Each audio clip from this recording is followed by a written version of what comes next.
everyone. How are we doing? Thank you so much for joining us. I'm Kat, otherwise known as the Law Mistress. This is my channel. I am joined by B Nar. Say hi, B. Hi. We're here to talk about this incredible TTRPG charity Streamathon that we have been organizing for the last month or so. We've had an absolute blast doing so, and we thought before the game that you're actually here to see, because you're not really here to see us ramble, but that's fine, we'll give you a really quick rundown of why we are here. So B, please tell us about Trans Lifeline. Trans Lifeline is a grassroots hotline 501c3 nonprofit offering direct emotional and financial support to trans people in crisis.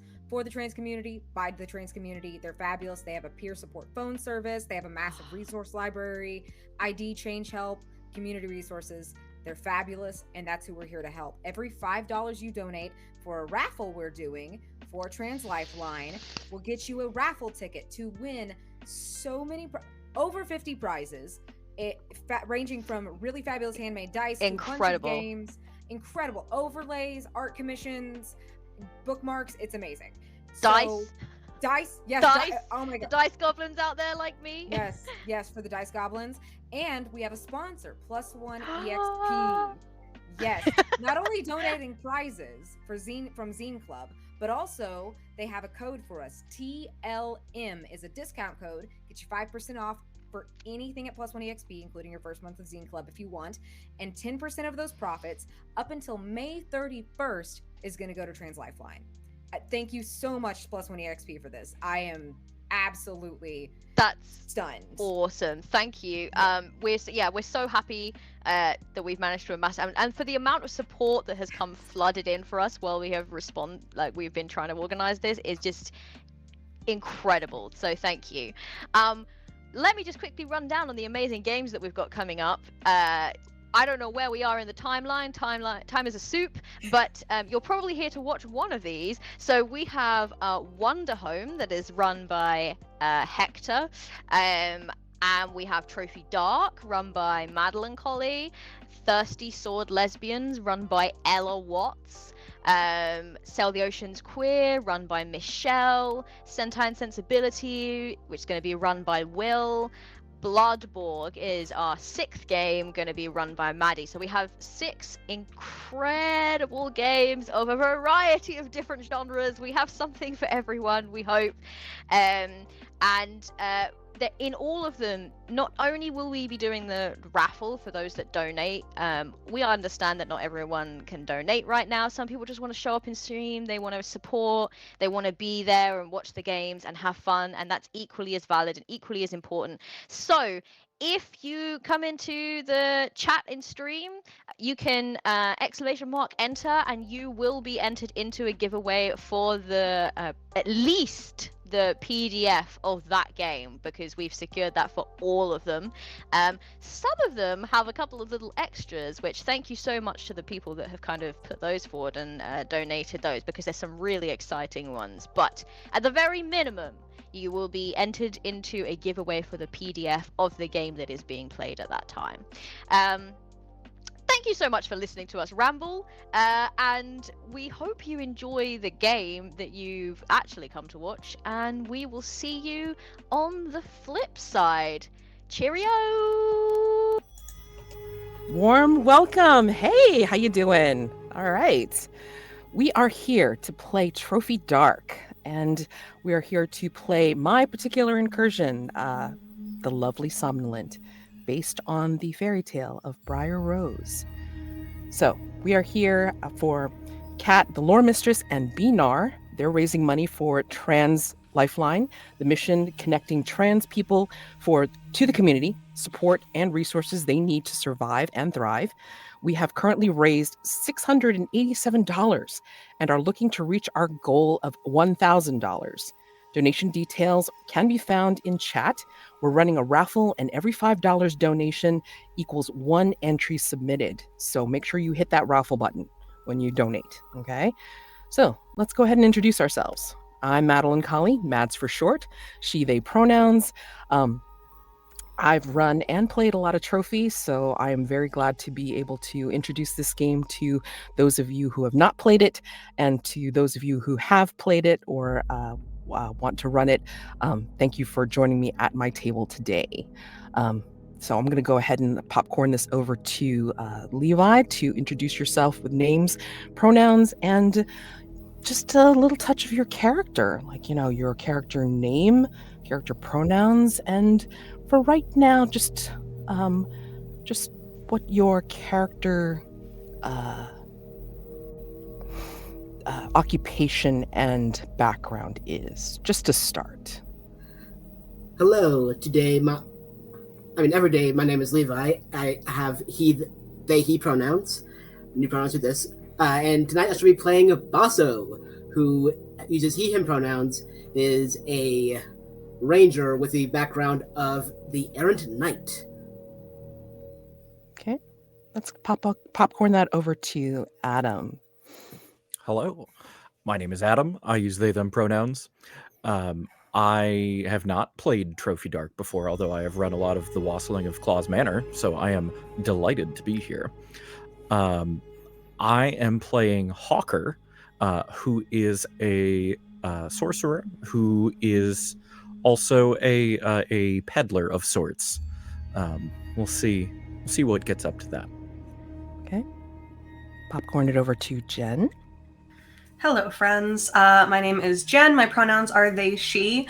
I will be playing Farah, pronouns she, her, your not-so-friendly local chain occupation with a background of unmasked Feyborn. Okay. And last but not least, Candace. Hello, everyone. My name is Candace, also known as Candace the Magnificent. My pronouns are they, she, and a little sprinkle of he. I am playing Beatrix Morin, whose pronouns are she, they. Beatrix is the snake, who is has a background that's interesting. Anyway. All right. So before we begin, a little admin. All right. So safety tools are in play, but before we get into that, I'd just like to do like a little bit of an abbreviated CATS, which is concept, aim, tone, and subject matter, so everybody knows, players included, like what's on the table for expectations. So Trophy Dark, if you're not already familiar, is a role-playing game about a group of doomed treasure hunters entering the haunted spaces of the world. This is not a hopeful story about a brave, daring adventurers that slay dragons and drag bags of gold back to town. This is a horror story of entitled pillagers meeting tragic ends. That's the concept. The aim is for them to play treasure hunters that are doomed, and they probably won't achieve their goal. Instead, they're very likely to die by the end of the game, and watching how they go out is part of the fun. This particular incursion is them seeking the princess to awaken her with true love's kiss, or by whatever means necessary or possible, or do they return to the palace grounds for more other profitable reasons? The tone of Trophy Dark is desperate and often tragic. They're going to likely encounter conflict or tension between the treasure hunters, where characters are encouraged to backstab or betray their companions in pursuit of their goals. Subject matter. This game will be R-rated. The treasure hunters are risk takers willing to make dangerous choices. The game will likely be violent, terrifying, and include scenes of bodily horror and loss of self-control. But the gameplay is highly collaborative and improvisational. Players have a lot of say over the world itself and can introduce story elements that no one, not even me as the GM, will be expecting, and play moves between the fiction and the metagame frequently. The game runs best when everyone feels comfortable sharing their ideas, and it uses 6-sided dice of 2 colors, light and dark, to determine the outcome of risky actions. All right? So the safety tools in play are lines and veils. So lines are things that we will not be including in our game whatsoever. And veils are things that we will barely be role-playing, if at all. They could be mentioned in a backstory or flashback, but we will fade to black most of the time for topics of that sort. We also have a column of ask first, so things that might be a little bit whiffy, we'll actually ask and say, we're going to mention this, is this okay? And then we do have an interest column of body horror, because people are usually interested in that. And safety tools, other safety tools available that we will be using will be X-Card, script change, like pause, rewind, and fast forward, and open door policy. Okay? So we encourage people, players and audience alike, are encouraged to step away from the table to protect their headspace when necessary. So if you have any issues with shifting reality or body horror or anything of the sort with anything that comes up as possibly an issue for you, like if it comes up, then please feel free, step away to protect your headspace. All right. And we will have a break about halfway through, I believe. This Streamathon is sponsored by Plus One XP. Details can be found in chat, but they have donated prizes to the raffle and are offering 5% off for any purchases made with the code TLM, with 10% of the profits of those orders going to Trans Lifeline. We're also running a giveaway in chat, so type !enter to be in with a chance to win. All right. There's Wander Home with a PDF copy of Wander Home donated by J Dragon, one PDF copy of Trophy Dark, and a limited Kickstarter set of Trophy Dark Gold and Loom books donated by Michael Van Vliet. Thirsty Sword Lesbians, a PDF copy of that. 2 PDF copies of Sail the Oceans Queer being given away. 1 PDF copy of Sentai Insensibility being given away. And 1 PDF copy and 1 limited edition Kickstarter hardcover physical copy of Bloodborg being given away as well. So those are the things that are on the giveaway. Make sure you get in on that raffle, people. So that's all the stuff that I wanted to mention before we get started on our game. All right. So let's get started. Content warnings. PC betrayal is possible in this game, as well as body horror, manipulation, temptation, and violence. The theme is Briar Rose. Prologue. The call has gone out to commoner and noble alike. The king has escaped to a nearby land, his castle overrun and overgrown with the thorns and brambles of a dark undergrowth, his people set in stone. "Save my daughter," he entreats. "She is asleep, stricken by a foul curse.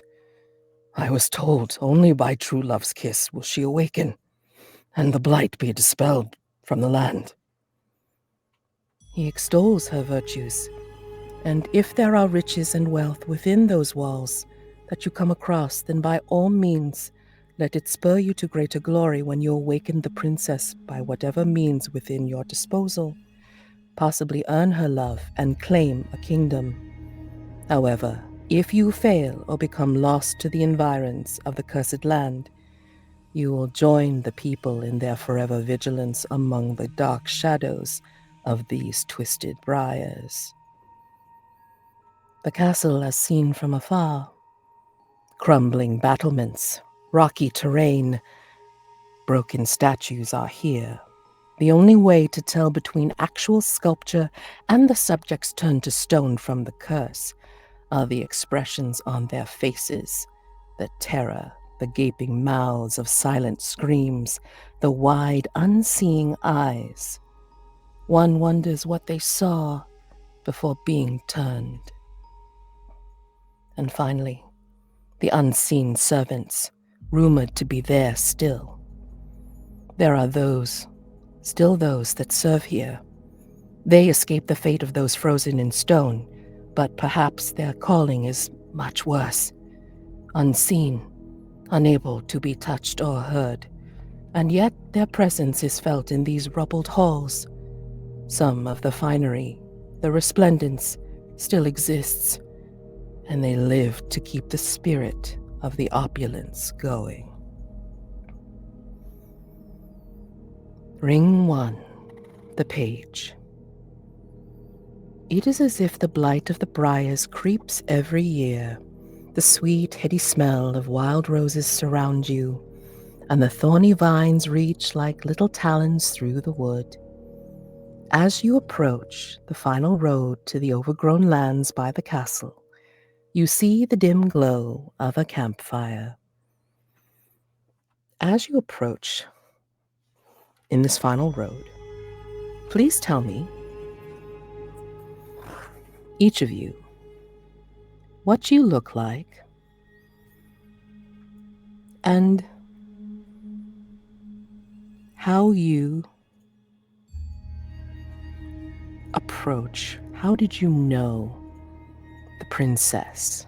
This is the question that I posed to each of you before we started. How did you know her?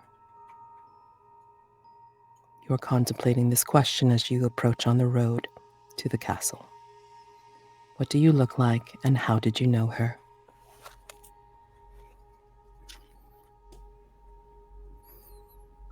Do we want to just like go in reverse order from introductions? Yes, please. Beatrix Morn is a short and stocky femme-presenting person. They have black features, deep brown skin, coarse, kinky, curly hair that is in various snarls and coils kind of all over their head, the pieces that aren't tied up in braids. And they wear clothes that are muted colors but appear to be finely made. Their shoes are what give them away, a little bit worn on the soles and the edges. I think as she kind of makes her way forward, she is thinking on a voice.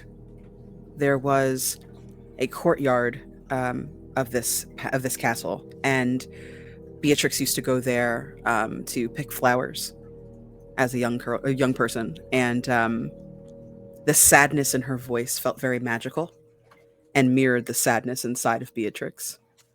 So I think that was kind of her first impression of her, and it's been a lasting one. And I think in that moment, they just kind of softly hum to themselves that same very solemn tune that they heard kind of carrying over the breeze into their ears so many years ago.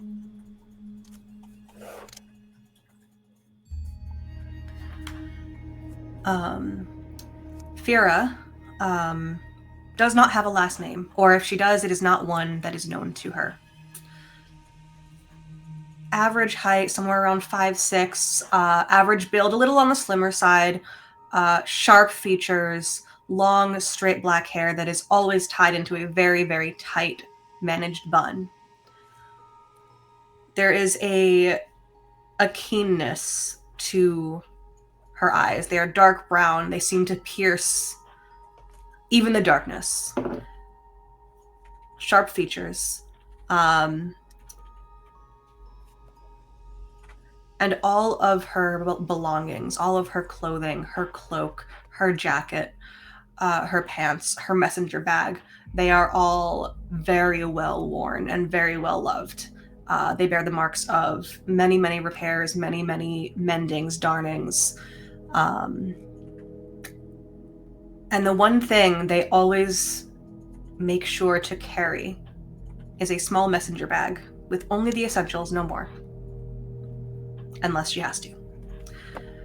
And as far as how she knew the princess, they were childhood playmates.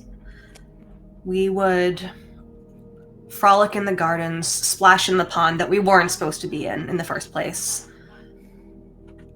Until one day we were accosted by those with ill intent. And the means by which Fira sent the survivors running, scrambling, clamoring away for their lives, it frightened her. It unsettled the princess. And though we remained friends, it was never quite the same.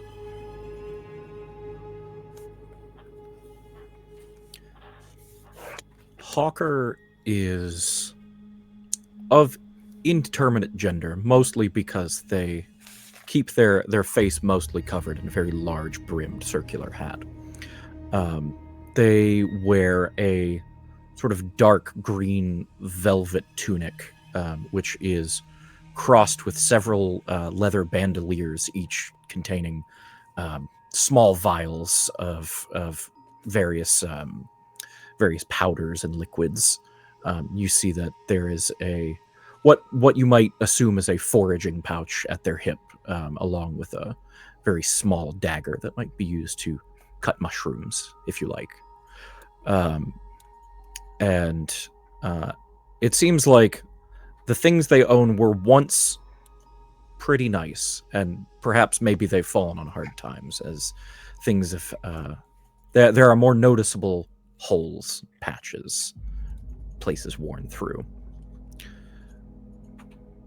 Hawker knew her because they were the one person who would teach them rituals, would teach her rituals when nobody else would. Hawker is well versed both in the art of haggling as well as the art of rituals, and Hawker, I think, first taught her how to raise walls around her heart when needed, and when she could not keep people away, how to direct her energy to take them down.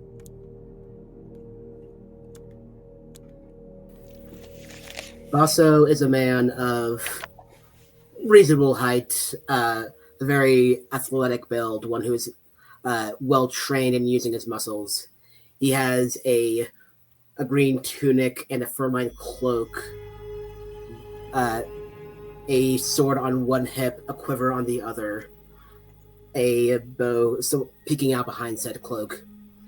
He has this dark brown hair and facial hair that was once very well kept, but has since grown long and shaggy under duress. He is constantly scanning either side of the road where the briars start to creep up, looking for danger, but his brow furrows as he remembers the princess, remembers the king who he served, but meeting this girl, and eventually encountering that shared sadness, eventually breaking down those walls. There's an engagement. This is great fortune for him. It is rare for a knight to marry up in such a way.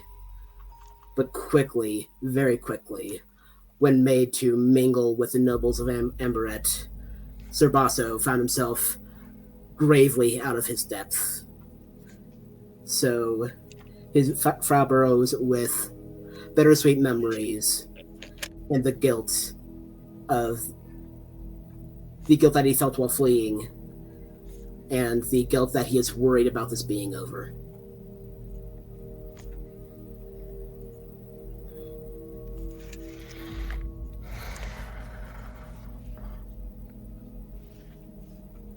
I'll be asking you all about how you fled the curse, but that's for later.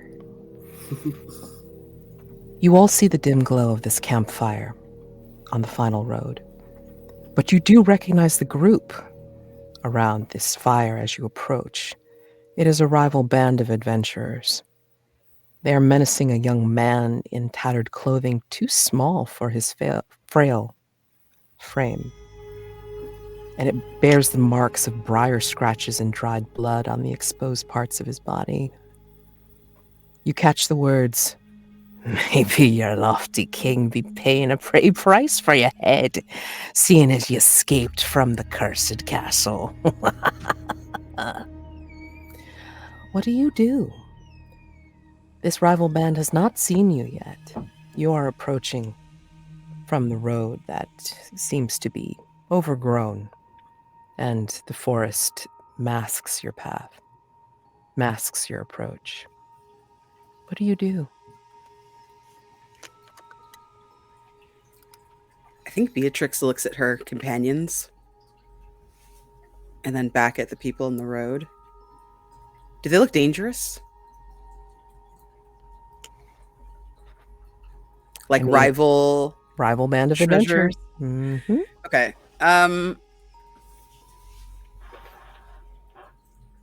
Beatrix, I would like to use...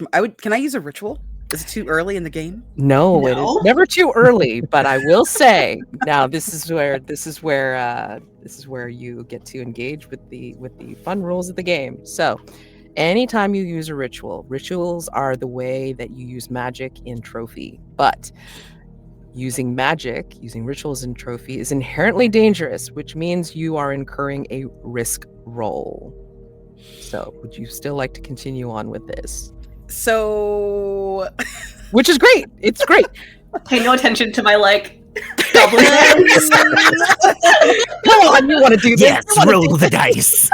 so is it less terrifying to use a skill? No, because you'd still be using a skill, which could be risky too. So then I will use my voice ritual. Excellent. Okay. Ooh. So, we will be following the reference sheet that I had given you. So if you want to follow along, but we will be building this dice pool. All right. So, Okay. to do this, you are going to look at your skills, your occupation, your background, that sort of thing. So to get the first light die, you're going to say to me, like, okay, well, what are you planning on doing with your ritual? That's one thing. I'm trying to do a performance. Okay. That includes trickery, which is my snake occupation. Perfect. Okay. So that automatically gives you that first light die because you're using a skill Okay. that allows you to do this. And then your dark die is from the risk of using your ritual, which is dangerous. Okay. And then to get a second light die to increase your odds of success, you will need to accept what is known as a devil's bargain. And a devil's bargain is something that will happen no matter how you roll, whether it fails or succeeds. And it is usually prefaced with no matter what. And in the interest of time, I'm just going to pick somebody else to give you a devil's bargain, including like one that I will offer you. And to get that second light die, you need to accept one of the devil's bargains. Okay. So a devil's bargain can be something as simple as you're gonna lose something in the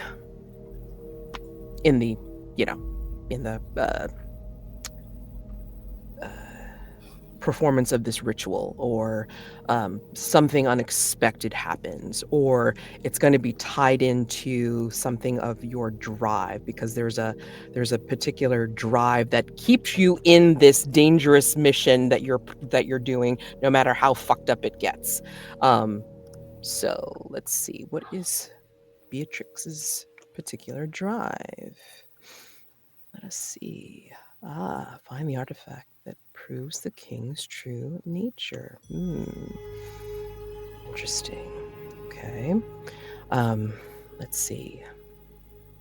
To make this interesting for you, no matter what. What are you planning on doing with your voice ritual? Like what feat are you going to perform with it?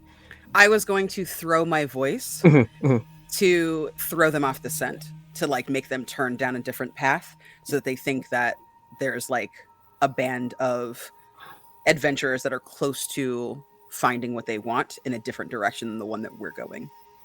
Ooh. Okay. By any chance, would a help roll help at all? I recognize that is a funny question. Is making a help roll an option? A help roll could be an option, and that could be done either before or after Beatrix's roll, for sure. But just know that if there is any ruin involved, which I will explain, once we do it, then you would also incur ruin. Sounds fun. Sounds like fun. Just saying. So if you offered to help, then you would end up marking some ruin. Teamwork makes us both hurt.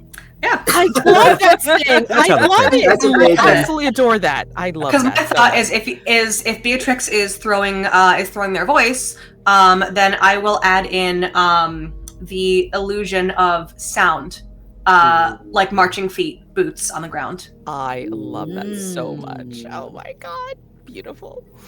But of course, like if there's any ruin incurred, then you would accept that as well. Okay, so hold on. Let's see. But I need to Look us up, fam. Yeah, I'm trying to hook you up with a devil's bargain. Okay, so instead of me picking one, does anybody have a devil's bargain they want to offer up while I think about how to mess this up even more? I have one. Yes. No matter what, after this is done, you will literally lose your voice and have to find it. What? Oh no. That's rough. That is very rough. Whoa, that is rough. I love that. I think in throwing your voice, Beatrix, no matter what, I think you're going to get the attention of, since your background is a cured beast bitten, I think you're going to get the attention of another beast bitten in the area. And you're going to meet up with them later. I'm going to take that one. Okay. That's really good. Okay. So that's 3 dice. One. Well, that's going to be so when in the trophy dice roll. Are you planning on using the trophy dice roller? Yes, I'm in there right now. I have 2 for light and 1 for dark with the Devil's Bargain, and then I wasn't sure if I added an additional light one for help. No, it's the help roll will be rolled by Jen. Got it. But so basically, you're rolling 2 light, 1 dark. Okay. I got a 5. Let's see. It's slow for me. Okay, here we go. So, it's rolled 5 light for you, and what that means is, since 5 is still high, you can have the choice of adding a dark die and re-rolling. So you could roll 2 light, 2 dark if you want to push your luck. Mm-hmm. And if I don't, 5 succeed. Okay, so 5 succeeds. Good? 5 is good with a complication. Okay. So if I add a dark die, there's a possibility of getting a 6, which is like a clean success. Right, but if I get a 1 on that dark die, that's bad. Yes. I mean, I'm gonna do it. Okay. I mean, drive them like a stolen car. I mean, it's like, I got a 5 on my dark die. What does that mean? Oh, what does that mean? What does that mean? Okay, so if dark is high, that means you stop. You can't roll anymore. Okay. But if the dark die is higher than your current ruin, which it is, your ruin goes up by 1. So what this means is, now ruin is a stat in trophy, which you will always start with 1 ruin. For every ritual you take, you add 1 point of ruin to your starting ruin. And as you go up, 6 ruin means you are lost to your environment, to the haunted forest that, calls to you. So what this means is you succeed in your role, you succeed in your ritual, and you succeed in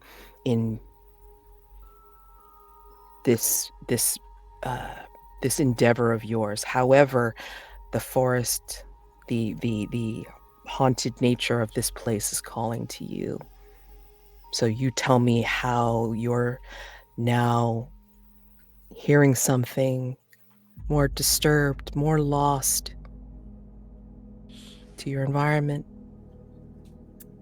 Beatrix throws their voice off into the distance. Mm-hmm. And for a fleeting moment, there is the sense of pride of sticking it to people that would take what is rightfully hers to claim. And I think that the moment that she kind of backs up from that concept, the hair on the back of her neck stands up as she can hear a growl. It doesn't sound like it's super, super close, but it's definitely too close for comfort. And I think it tells her in like a sing-songy voice, "We know what you are. You'll never escape what you are. We know just what you are." Do they? Yeah. So your ruin has gone up. And I think maybe even as you hear that, you hear like even further growl, as if when you've thrown your voice, that there's an answering growl even further up ahead, as if something has heard you and is waiting for you. But you're not sure. Maybe you misheard. I mean, nothing to talk to the party about. Nothing to talk to the party. No, absolutely not. Yeah. So. But good news is that those other adventurers had perked up, and what was that? And they seem to be a little bit more wary now, and they have seemed to have lost a little interest in the boy or the man-child that they've accosted. And they've taken up their torches and are looking around kind of worriedly.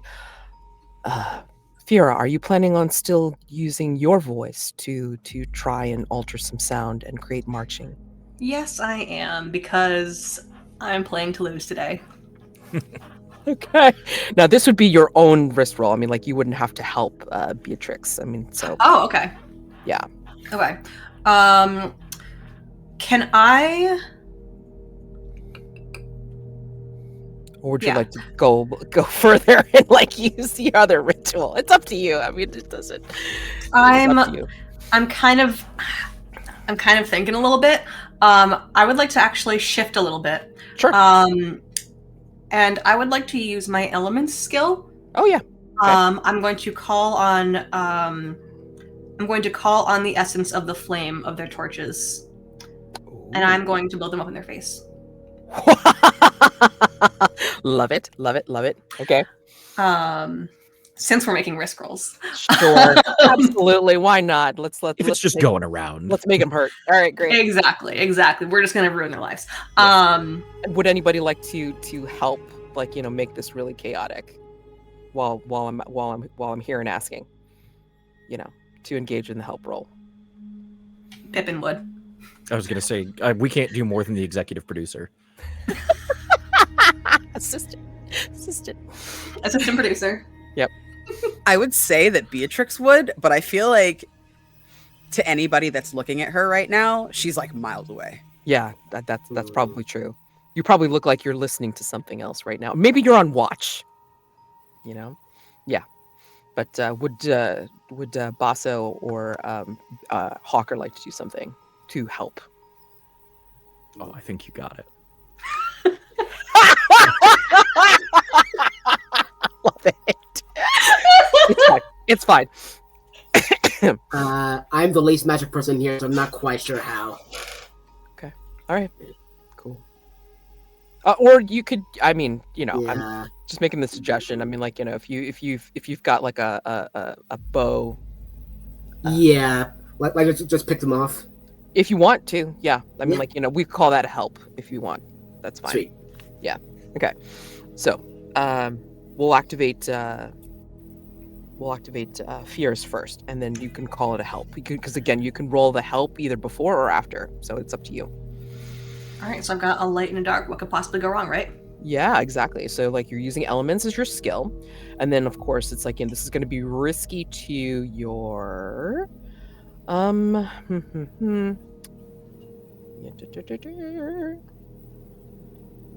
think this could be risky to, like, are you having to get close up to do this? Are you putting yourself in danger to pull this off?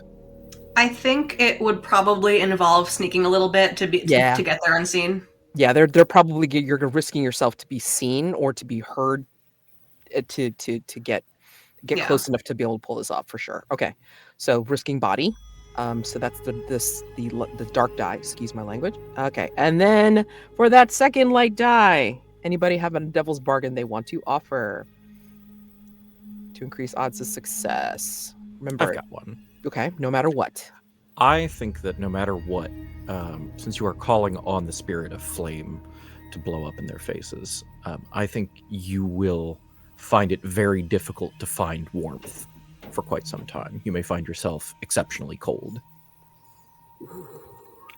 Whoa, amazing.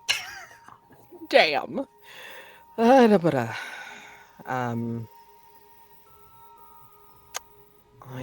think. It's funny. I was thinking about my own devil's bargain, and my idea was the opposite. Get burnt. Oh no.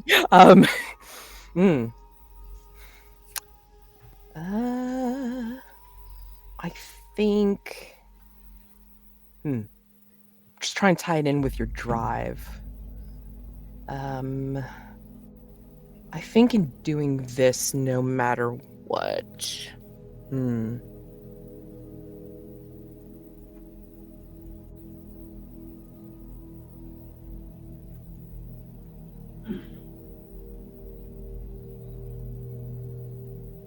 I think in doing this, you're putting yourself further away from being able to find the resting ground because you're doing a dishonorable act.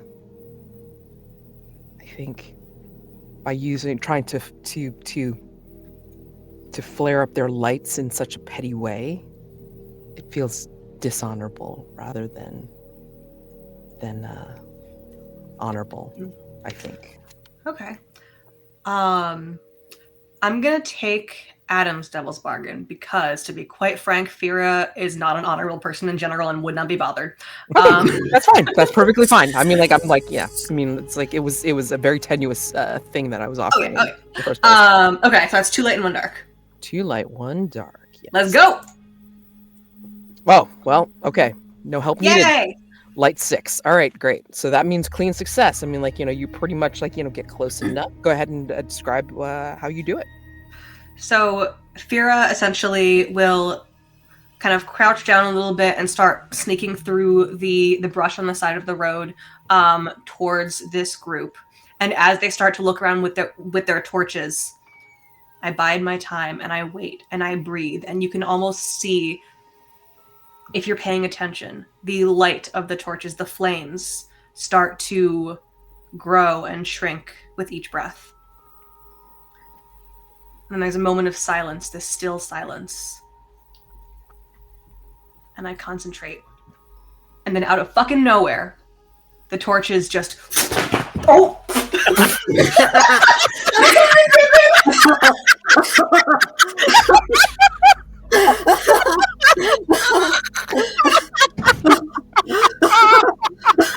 so sorry. Perfect. And the flames just jump from the torches into these people's faces, singeing their eyebrows, singeing their hair, singeing their faces, and sending them in Pippin's ruin increased. And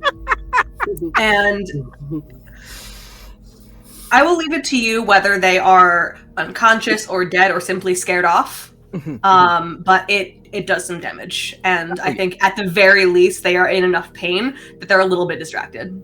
Oh, hell yeah. No, I think basically it's like you have sufficiently frightened them off where, like, they're singed, and, like, the one that had said that the thing about the pretty price on the head of this kid is freaking out because his hair got singed and it was, like, on fire, and he's running off, and his companions are chasing after him, trying to help put it out. So yeah, they've pretty much left the kid alone, and this kid is just sprawled on the road. And I'm just gonna march out and grab him. Yeah. And yeah, he's just, like, frightened, like, oh, don't hurt me, Oh no, of course not. I'll just got any gold? No, don't. Treasure? Um, Information? why? Nah, I'm Odin. I came from the castle. You escaped. Yes, I somehow got away. Not sure how. And he looks like right now rail thin. And again, like I said, his clothing looks like he's grown out of it. It's tattered. It's too small for his frame, as if he'd just been put into like clothing that's like several sizes too small for him. Maybe as if a growing boy fell asleep for a few years. Mm-hmm. Yeah.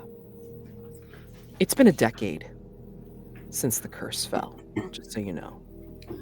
On the princess's 21st birthday. Who do you think would have awakened him? I don't understand. Why? Have you seen anyone else, boy, other than those we just managed to run off? No. I just remember waking or something, and I stared at my hands and I saw the housekeeper. And she was made of stone. And I ran. Do you have a jacket? It's kind of cold. Something. Fira just pulls her own cloak tighter around her because she's also cold. True. I think Hawker might rummage around if they've got some sort of bag of wares or something nearby, and just leans in close and says, not every adventurer on this road has loose morals, but, well, we certainly do. And reaches into the little bag next to them as well and pulls out a couple of mushrooms and hands them over and says, "You look thin, boy." And then in their big bag pulls out, it's probably not a very heavy jacket, but something a little bit less ragged than whatever he's wearing. Says, "I didn't come expecting to sell anything, so I don't have anything great. But if you follow that road, well, you'll get back to town. So just try and stay out of sight. And seriously, do eat something, boy. You seem just very small." Thank you, sir. Perhaps be careful who you entrust with the information about your background. It is not going to be taken lightly if you go into town and tell them that you've just woken up from your slumber. Lots of people have lost loved ones, and others that perhaps maybe owed them money. They look like a little, peeved, as though they have experience. So beware who you admit that to. Just perhaps say that you're an orphan who is in need of some kind of paid service to earn some money in your keep. Yes, I will. Thank you. I appreciate it. And then he starts to eat the mushrooms, and then once he finishes eating one mushroom, his eyes roll back into his head, and then he intones, "Be careful of the moat.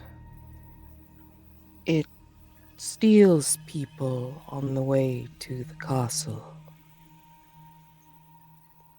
And then his eyes roll back down, and then he continues eating as if nothing ever happened. Steals people. Sorry? Think nothing of it. Did you happen to pass a moat on your way out? I remember running. I just ran across the bridge. Across a moat? I think. I think so.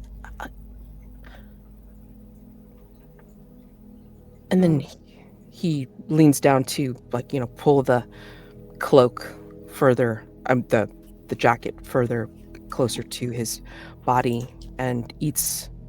How many mushrooms did you give him? Oh, 3. He eats the second one, and then his eyes roll back into his head yet again. And then he intones, "Feast at the table at your peril. The past may fulfill you, or leave you wanting. And then he drops down again and then huddles in the jacket as if he's freezing.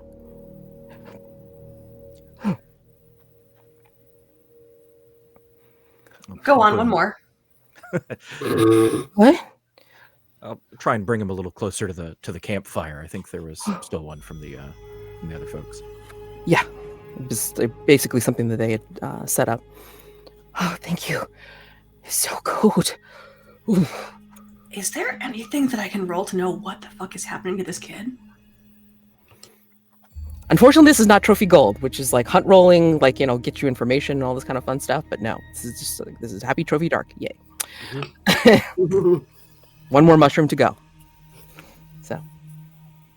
And he eats that last mushroom, and then, like, again, the eyes roll back into his head, and he intones yet one more thing. A great beast roams the halls. Beware. And his eyes roll back down, and he doesn't lift his head from the jacket for a few more moments, and then he continues chewing, and then he will slowly lift his head back up and say, I don't have anything to repay you with. I'm so sorry. I will follow your advice, though. And he looks over at you, Beatrix. I will say that I am orphaned, which is quite true, unfortunately. Be sure to make something of yourself.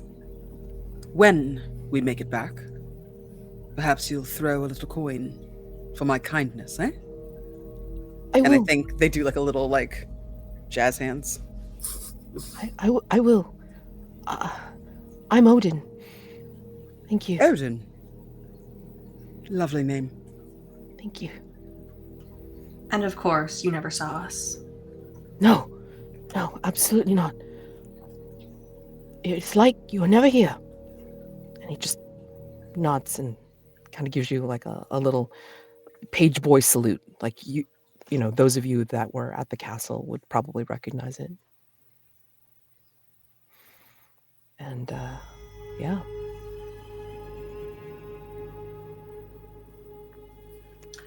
After he runs off, Boss will just say, well, he was one of the better ones. Glad he made it.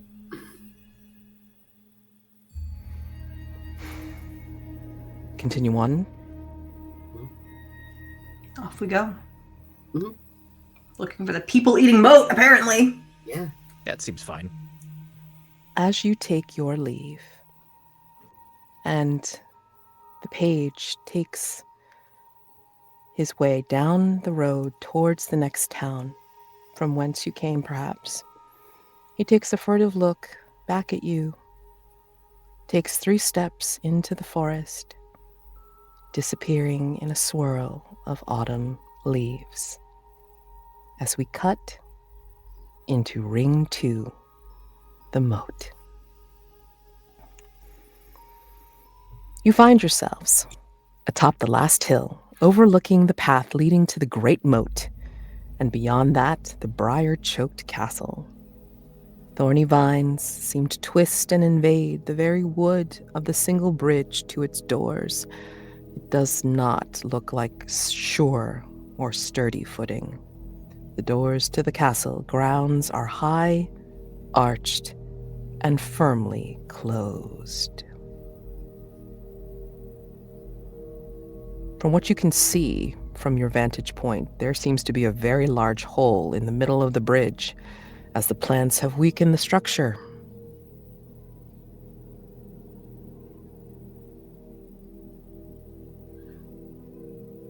I think what Basso will try to do, is it like people-sized hole, or is it like car-sized hole? You are not driving a carriage over it, let's put it that way. Mm-hmm.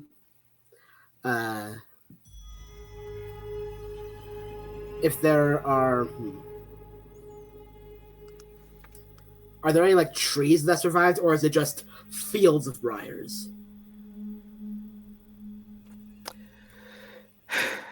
Imagine vines of briars and thorns and like flowers and stuff that are just kind of clumped into tangles, like around various parts. Like some of them are like hanging into the hole or around the bridge and such. So I mean, like no trees that you can see here, like off of the bridge or like by the bridge. There might be trees like in the castle itself, but nothing that you can see on the bridge. Can I look for people being eaten? I'll tell you right off the bat that as you're looking in the moat, which looks still and stagnant right now, almost glass-like, like behind me, every so often there's a body that comes to the cloudy surface of the moat, bloated and masticated, and then gets dragged back down by something. Lovely. like that. A+. Is there a boat in the moat? Is there a moat boat? No moat. I can't even say it. No moat boat. Isn't that game with the yellow cover and this guy? No. What? That's great. Oh my god! What? Moat boat. I'm gonna have nightmares. Yeah. New OSR. Sorry. Somebody make me that game. Moat boat. It's pirate board, but you're in a pond. Yeah, exactly. So, Hawker might have a solution here. Okay. All right. So, looking at the bridge, it looks structurally unstable, big ol' hole, not great to walk on. No. Hawker will one of the sleeves of their tunic has been sort of like belted down by some of the leathers and things they've got. They sort of undo part of the binding and reveal what appears to be an intricate series of tattoos. And it looks like a series of bricks, like a path laid in bricks. And Hawker says, "Well, truly, if one knows how one can turn a ritual to their needs, truly, what is a bridge if not a wall on its side?" And I would like to use my ritual wall. Okay. To try and create a bridge. Interesting. Okay. Well, obviously already risky, so you're getting that one dark die. Oh, for sure. For sure. Okay. So, what's your first light die? What's your skill? Oh, I think I have it in rituals. So yes, so I would like to use the ritual skill. Bingo. All right. So, now we get your second light die to increase your odds of success. Anybody got a devil's bargain they want to offer up, no matter what? No matter what, the wall will make a new floor that will block off our exit. Ooh. That's a problem for future us. Exactly. That's a problem for tomorrow's people. Sounds like a problem for the survivors. Sorry, I'm just so amused. We are so amused. Okay. No matter what, whatever is in that moat will hear you trip-tropping over its bridge. Could be a problem. Could be a problem. Could be a problem. I like it. That's juicier. Yeah, Candace. I think I'd like to take Candace's. Okay. So, in the moat. Trip, drop. And you say it's 2 white and a dark. 2 light, 1 dark, please. That is a risk roll. There Yes. we go. 2 light. What could possibly 1 go dark. wrong? Like getting a 6 dark. That could go wrong. Well, Okay. Wait. at least it's a 6. Yeah, 6 is a success. However, since it's higher than your current ruin, your ruin goes up. So, tell us in your success, which is brilliant, like you cast this perfectly and like it works, but tell us how you are falling more deeply into the haunted nature of your environment. Sure. I think that to get this ritual going, Hawker just starts a little pinprick of blood in one of the bricks on their arm that's been tattooed on. And this bead of blood just sort of traces along the path. And as it reaches the end, this bridge, is of course sort of conjured from the ground itself and sort of goes over where the bridge is. And in this moment, as we see this happening, we also see that Hawker's arm sort of starts to take on the same qualities of the dirt and stone that is in this area. Not quite to the point where it is immobile, but definitely that it's maybe not made of people meat anymore. Maybe more ground and stone than people. Dirt meat. Dirt meat. You know, that common thing, dirt meat. And Hawker will just very quietly put the sleeve back down and bind that arm back up. Says, well, I'm sure that's probably fine. Should be good. Almost certainly no problems. As you say that, though, I think perhaps you hear a whisper of something. Maybe a memory. Maybe... Is this how it works? Is this how it goes, Hawker? It's the princess's voice. Maybe you taught her something like this, Hawker. Maybe you taught her this specific spell, this specific ritual.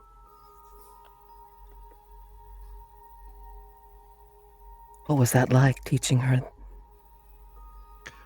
Well, given the situation that we're in, I can only imagine that this was in perhaps the castle Rose Garden. And Hawker is explaining to a much younger princess, saying, you know, really, you can use anything that's around to make a wall if you need it. Nothing has to be quite so fanciful. You don't need bricks or mortar. You could even use this. And they gesture to one of the bushes, and as this ritual commences, it sort of just turns all of the bushes into one big hedge, one big wall of rose. It's just that easy. Just don't tell the groundskeeper. That's probably going to be a problem for both of us if they find out. So I can make these bushes be my walls. I can block them out. Certainly.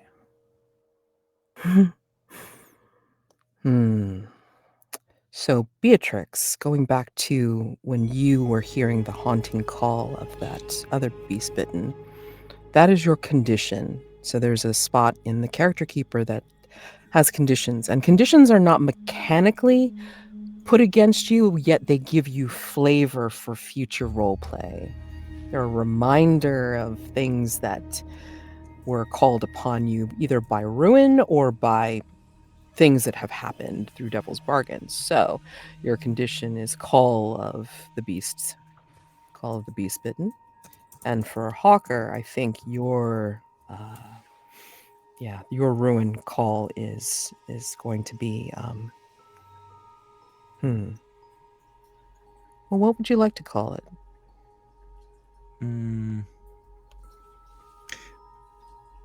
If you will allow a tiny bit of whimsy, perhaps something like hedged bets. Oh, God. Sure. We love a pun around here. Lord. Okay. Yikes. Interesting. Okay. Alrighty. But you do succeed. Just a little bit more ruined. So yes. All right. And just so you know, I mean, yes, granted, once you get to Ruin 6, obviously you're lost to the environment and you must retire your character. However, once you get to Ruin 5, there is a way to reduce that ruin. But we'll get into that once you get to that point. So, continue onward. Hawker has created a wall to allow you to cross. Do you all cross, or are you interested in what's floating in the moat? I think as you cross, these bodies that are floating up and down intermittently, as bloated and strange looking as they are, I think you see the glint of certain things that are on them. They look valuable, just so you know. Maybe they look familiar. Maybe there's badges or, stations of office that you see on them that could be familiar from long ago. Who knows?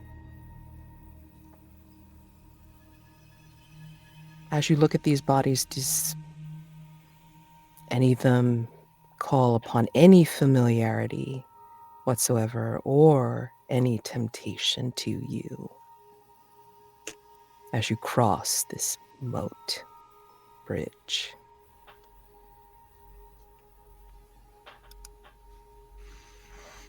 As Basso, out of curiosity, just kind of glances down the river, he sees the king's sister, and as her body kind of like rotates so that her chest is up, Basso recognizes this very lovely necklace that reminds him of one that it reminds him that the princess was always very fond of that necklace.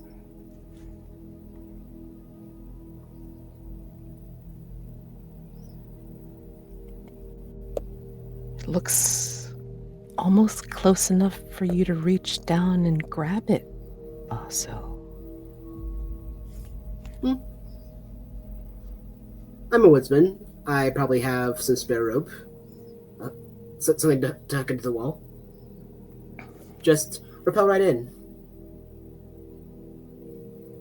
It's risky. Do you go and get it? Just a quick little, don't touch the water. Just dive right down. Sorry. Grab it. Climb back up. Risk roll, please. So, risk to body for doing this kind of thing to try to rappel down a already rickety or unstable bridge. So what I'm trying to do is just dip down right back up. What skills do you want to call upon, or I'm easy enough that if you want to parlay your occupation or background to do this, I'm perfectly happy for you to parlay me. I mean, moats are just traps for invaders, so I will leverage my skilled traps. Okay. All right, I'll take it. And then second light die to be able to do this, increase your odds of success. Anybody got a devil's bargain they want to offer for Basso? No matter what.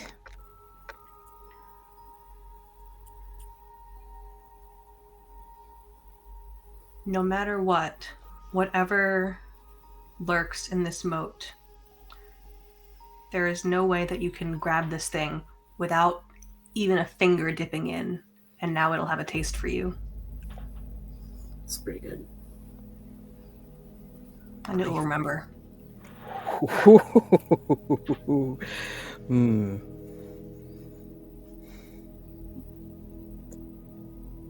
Yeah, I think... Let's see, what do you have on your person?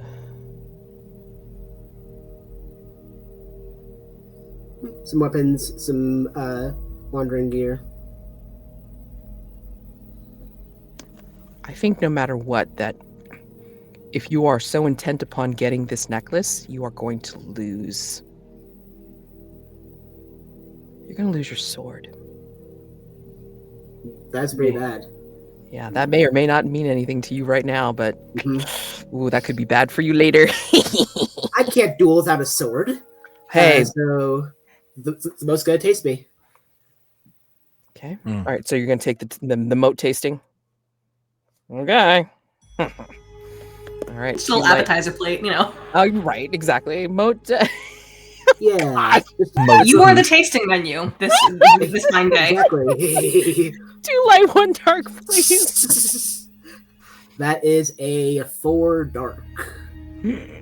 Okay. So since in the case of ties, just so you guys know, it's like dark is always considered high. So like stop. You can't roll any further. So for success with complication, would you like to tell me how your life is complicated?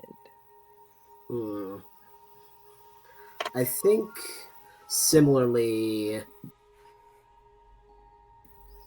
I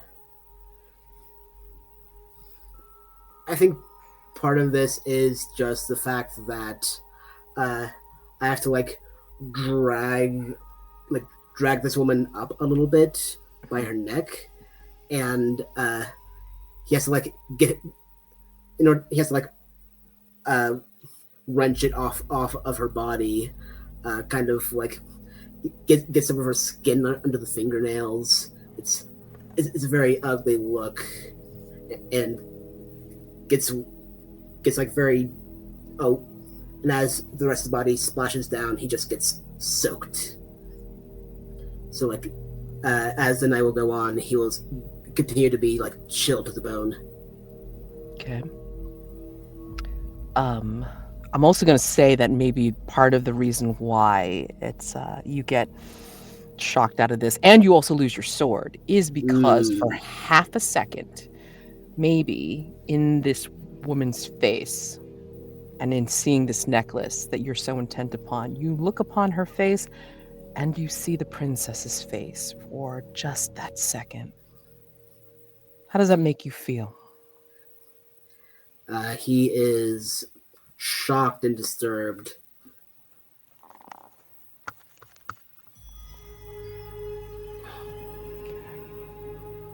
And I think yeah, as he starts to look into the worked stone or the briar, her face just keeps popping up at him. I know you already raised your ruin, but I need a ruin roll. I'm so sorry. Yes. He's yes, upset yes. I'm so sorry. Crap. Yes.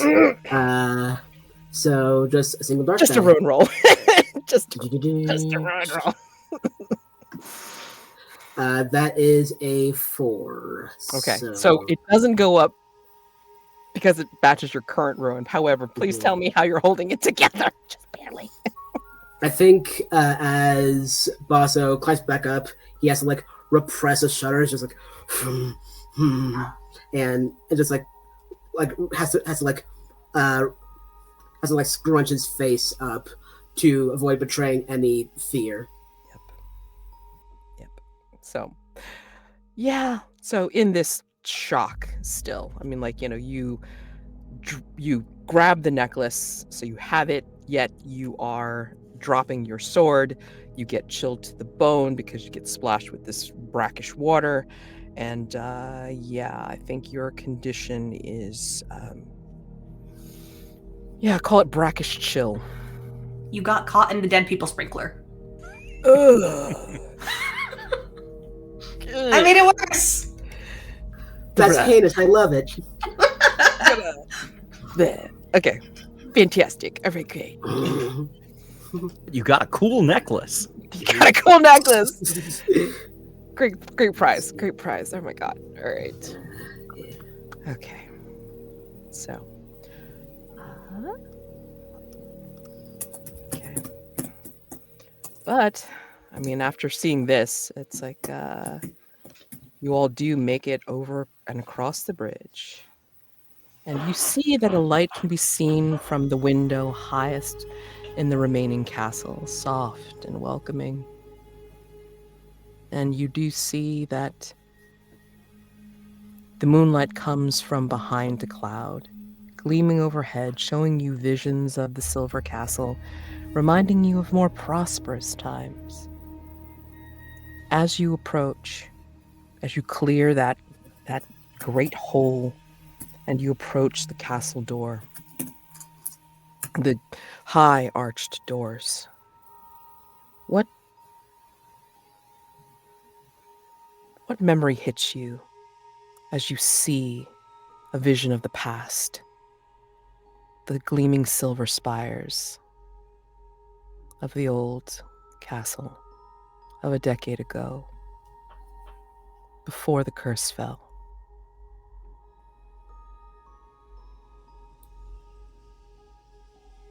What was the more prosperous time that you remember? I think I've got one. I think it was a festival day, maybe for the Queen's birthday. And Hawker, of course, a hawker by trade, is we see just slinging trinkets and goods left and right to people. It is a bustling city street. There is the smells of street cart food and things like this, baked goods, just an effervescence in the air of joy and interesting smells, and little sparkles in the air of like daytime fireworks sort of things, like the sparkler sticks and things. The sound of laughter and joy, and just a what is that word? This is my English major trap, is reading words and then never saying them aloud. Is it palanquin? Palanquin? Palanquin. Yeah. And we see a palanquin of pass of the king and the queen and the princess, each carried, just waving to people as some very strong individuals bring them through the crowd as they are making their way to a stage to see the people of this kingdom and say their thank yous and all of that. And I think maybe Hawker's memory fades as there's a knowing look shared between Hawker and the princess as her coach passes by.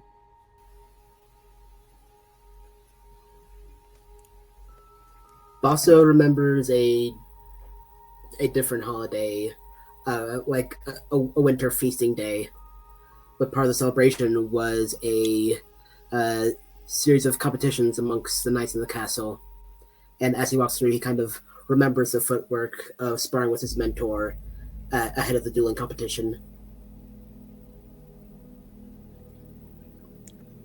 Beatrix remembers the smells of this place.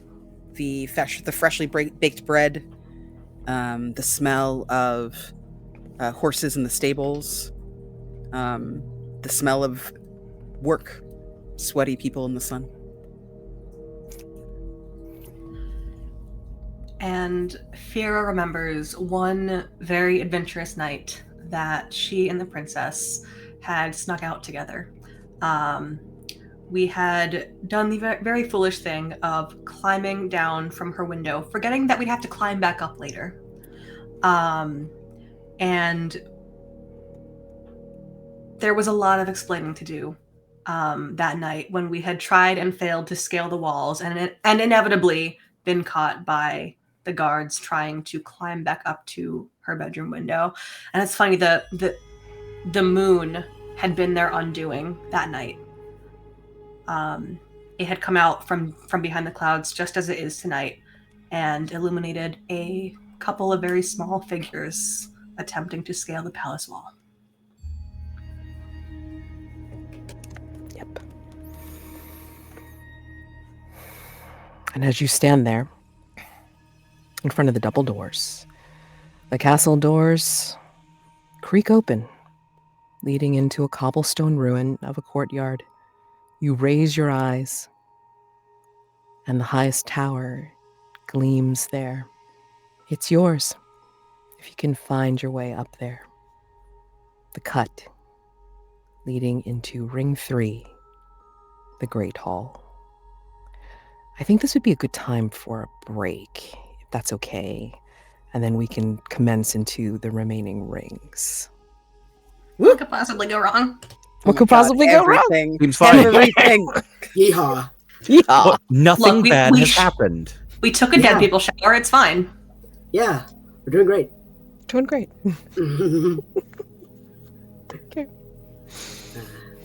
All right, then we'll be back in about 10, 15 minutes. All right. Sounds cool.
We are back.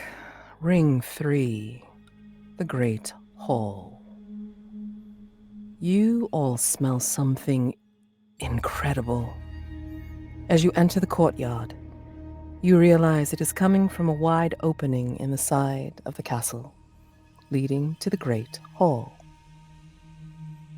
For a few moments, you see how the hall looked years ago. Marble and gold gleaming, lush tapestries adorning the high walls. 2 thrones sit on the dais at the far end, and there is a large circular table laid with the finest feast anyone has ever seen. There are 4 seats here, at cardinal points, but the table is so large that you feel as if you could be sitting alone.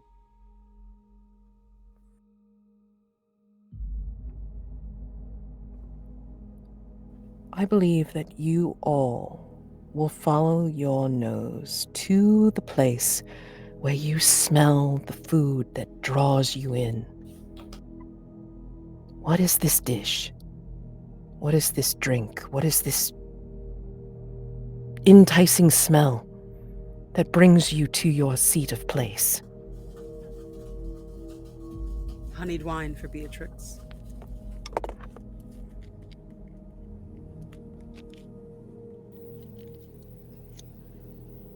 A frying egg for Vera.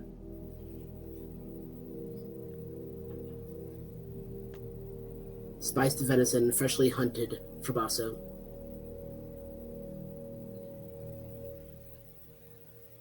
I think wild boar sausage in a nice sauce.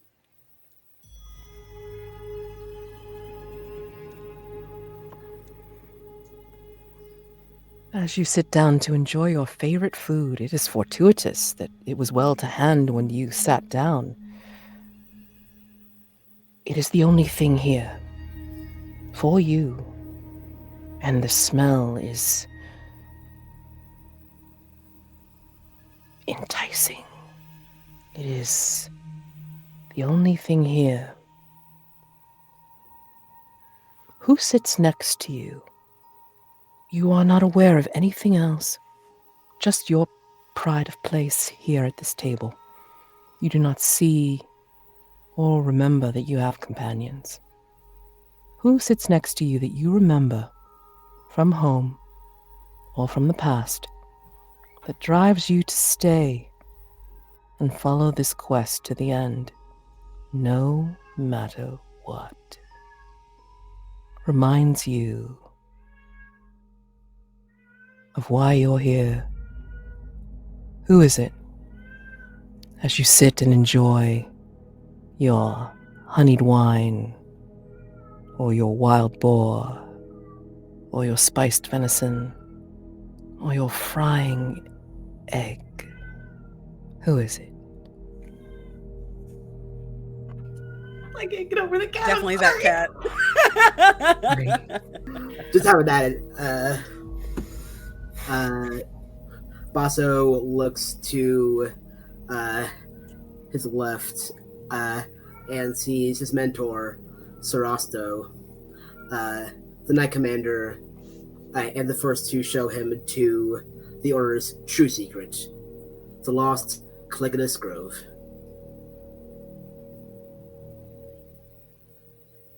Beatrix sees their old love, Madeline. This time she doesn't have the claw marks in her face. She's just as beautiful as the last time I saw her. Well, the second to last time.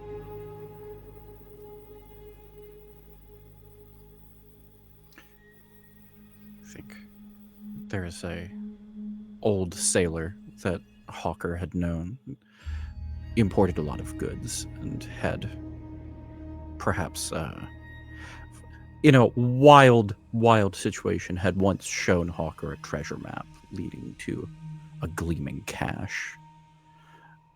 Imparted that if only he could find it, if only he could get to it, there might be something in it that would It would be the finest thing to find this century.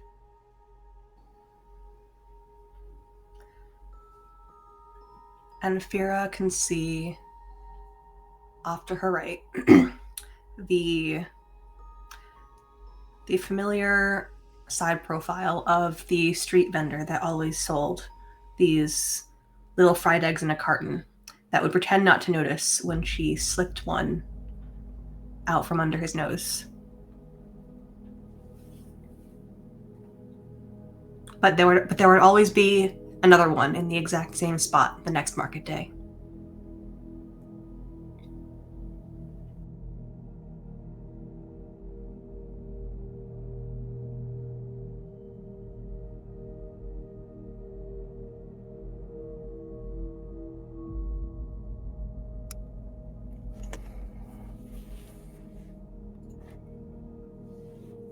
Madeline turns to you, Beatrix, and perhaps pours out a little bit more of that honeyed wine from a gleaming carafe that seems to be cooled. You can see the condensation dripping down. And she just looks at you with those eyes. So you're here now.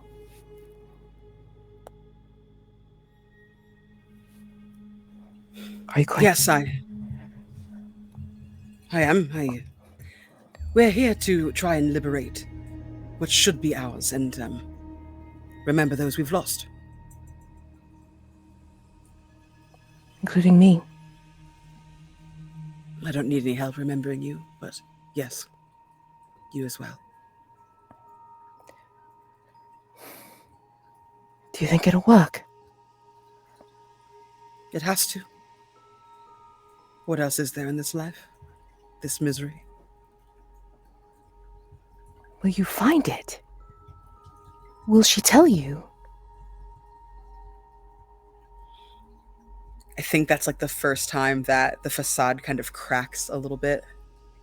And I think Beatrix's face breaks in doubt before snapping back. Yes, we will find it. It is all right. And we shall take what is ours. If you do not find that artifact that proves the king is not who he says he is, we are all lost.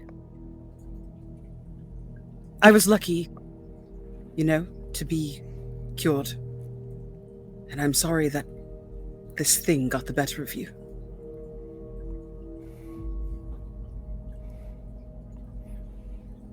It's not your fault. You know that. Maybe. There's still hope. There's still hope.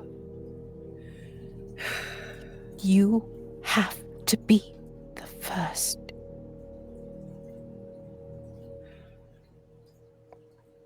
The first. She puts her hand on yours, and she will fill your cup with more wine. Fortify yourself. Beatrix drinks so deep. She clasps your hand tightly, and with her other hand she will clasp your cheek. Promise me, you will be the first. I promise. I will be the first.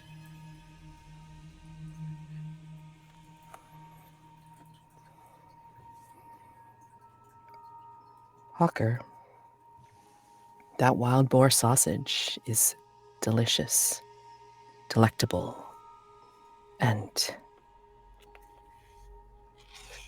herbed in your nostrils, and your companion is promising that gleaming cash is worth it. Is it here? Or is just the promise of the way to get it here? I think there must be Sorry, character voice. I think there must be something in the library, something in the scrolls here. If you've brought me this absurd treasure map, surely there must be some truth to it. And if there is, well, then it must be here. You've spent so much time here. I mean, what were you doing teaching the princess all of those spells? Well, I know that one day she would rule this kingdom, and it doesn't do to have a ruler who cannot protect themselves and allows themselves to be manipulated or overpowered by those that would do them harm. But you had the chance to go looking around. What? You didn't even, try and do research while you were flitting around and, I don't know, providing little bits and pieces here and there. You could have looked for it. Well, I mean, I found the library, but it turns out librarians don't love it when you invoke rituals around all of the scrolls. It gets them riled up. Right. Oh, fine. Okay. Well, now you don't have to worry about it. People are turned to stone. People are not even seen here. You have the ability to go poking around. Eat up. Get your fill. See if you can go skulking about and then seeing if you can find more clues. That gleaming cache is within our grasp, but you have to be the one to go finding it. I provided you with the first part. It's up to you.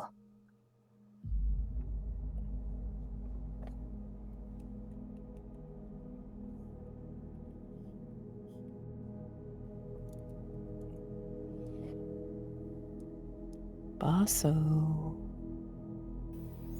Yep. Sarasto. I was telling you about the Caligulous Grove. But was it really the glory of the Caligulous Grove that drove you to flee your engagement? The princess was quite excited to be engaged to a knight of the kingdom. Why did you run? Simply, it was too much too fast. It is one thing to simply briefly entertain the guests from Montbarret or the governor of Fort Durin, but as king consort, a single slip of the tongue, and it could mean the halt of trade. It could mean war. I was not prepared to be what she needed me to be. Did Sir Osto know? He figured.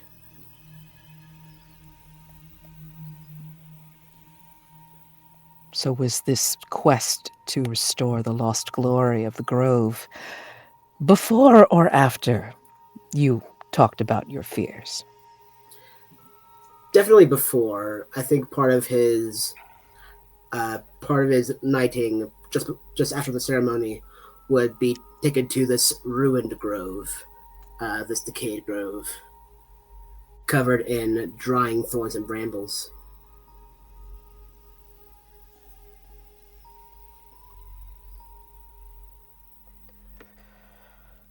And Fira,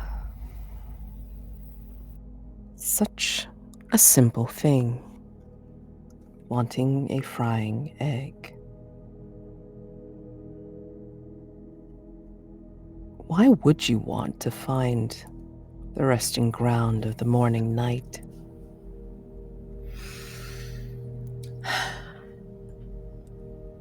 I believe it holds answers and offers insight to those who find it. And I want to know who I am. I know many things, but who I am is not one of them. Why is that so important to you?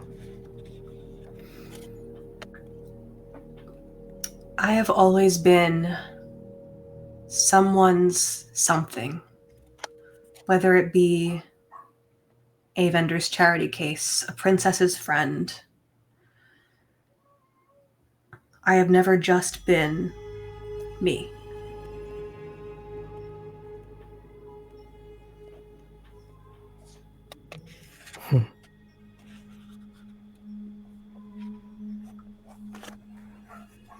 I don't want to be someone's something anymore. I just want to be Fira. And I want to know who Fira is.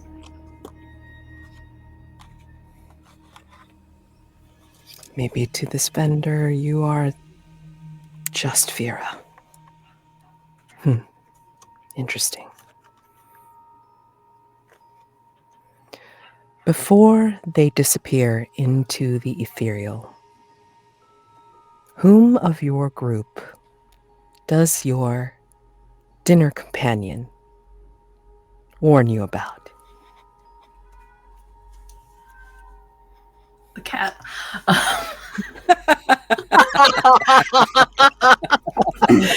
That doesn't count.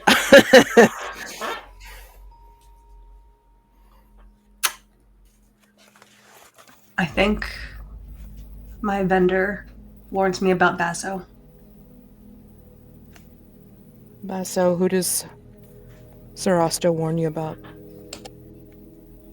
That hawker figure is here very often, and very close to the princess. Hawker, who does your companion warn you about? Oh, I think Hawker gets warned about Basso as well. I think Basso might be the only one equipped to stop anyone going off and hunting for things. Although Basso has lost his sword recently, so he might not be as much of a worry as you might think. And Beatrix, who does Madeline warn you about? I feel like Madeline warns me about all three. Madeline is like, you can't trust these people to take up the mantle the torch that you carry and the mantle that you wear for me and for us. The beast bitten no. Yeah. You look down at your empty plate, a dry, dusty, desiccated thing. What remains? Reminding you of your drive.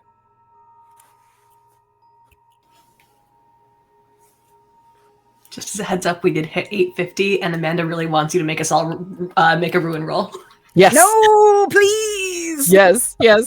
No, it's true. It's true. Don't do this. I think you could tie in very well to what remains on the plates, honestly. Yeah, and that's basically what I was going to call for, but I wanted to hear what was going to remind you of your drive, because the thing on your plate was going to be pretty much ruinous. So, yeah, tell me first what's on your plate. Go for it.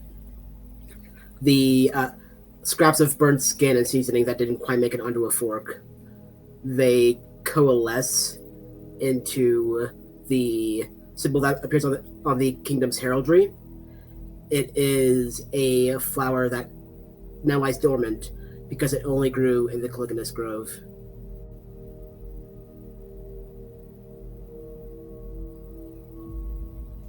I think on Beatrix's plate there is a hank of meat, but it's raw and bleeding and has a thick pelt on one side.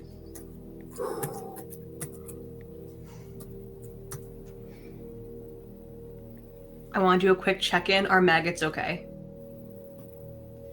Because I know, like, they could be seen as parasitic, so, you know. I think in place of the lovely fried egg that Vera is used to is just a single, like, solid egg. And as Vera goes to crack it on the table, instead of eggs, just masses and masses of maggots.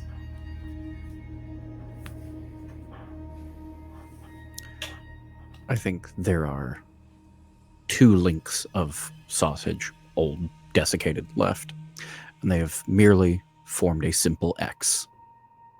X marks the spot.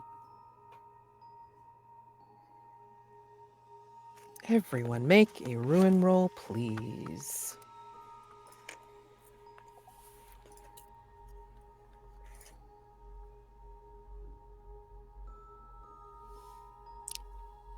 I got 1. Okay. Hawker stays okay. Beatrix I'm stays good. okay. Vera stays okay. And Basso stays okay. Everybody Well, hold it together. Fine. Sorry, Amanda. Sorry. We're fine. Wow. Amazing. The trophy roller's doing good for you tonight. Sorry. For now. So Wanted to kind. see you win. I'm so sorry. Temporary. Temporary. The kindness Save a is princess. temporary. Okay. All right. Okay. More ruin later. Okay. Sorry. This is usually the point where people get more ruin, but okay. Mhm. All right. I guess the trophy dice roller says no. All right. Okay. Yeah.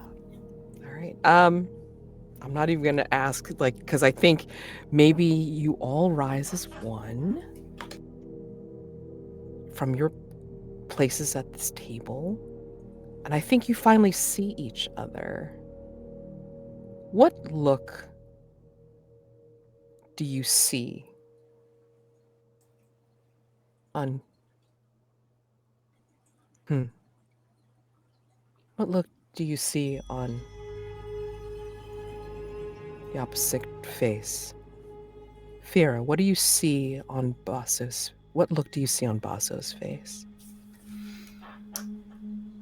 I think a hunger bordering on greed. Or greed bordering on hunger. Basso, what look do you see on Hawker's face?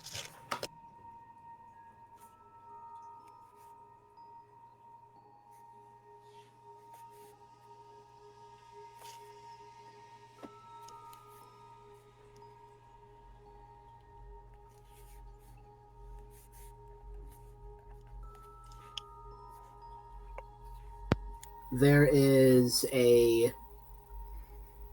eyes of a hunter, something that is very quickly fleeting eyes, scanning the room, looking for prey. Hawker, what look do you see on Beatrix's face? I think for just a moment, there is a look in Beatrix's eyes that is completely feral. And then the pupils shrink back to normal and composure is regained. And Beatrix, what look do you see on Fira's face? I think a look of anticipation, laced with glee.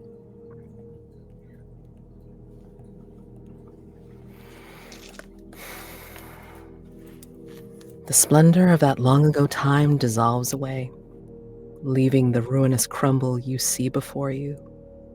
The dais is partially collapsed, no chairs, and when you raise your eyes, you see it reveals the ebony darkness of the night sky, no stars for comfort, as the roof has a gaping hole where the stained glass used to be, and a sonorous roar can be heard distantly. It cuts to Ring 4, the beast. This is the rumored beast that haunts the castle, guarding, hunting those who would trespass. This, I believe, Beatrix, might sound a little familiar to you. Great golden orange eyes appear at the hole in the roof. The shape is indistinct with how well it blends into the unforgiving darkness of the sky. Suddenly, bared bone yellow appears as the beast grins with its large, cracked, pointy teeth. And it leaps down to crash to the great hall below. It is immense, bigger than the bears seen in the forest, but impossibly lithe and sinewy, claws unsheathing. The head is of a boar with a shaggy scruff and sharp tusks. A golden chain hangs from its neck, with an inscribed crystal pendant swinging from it.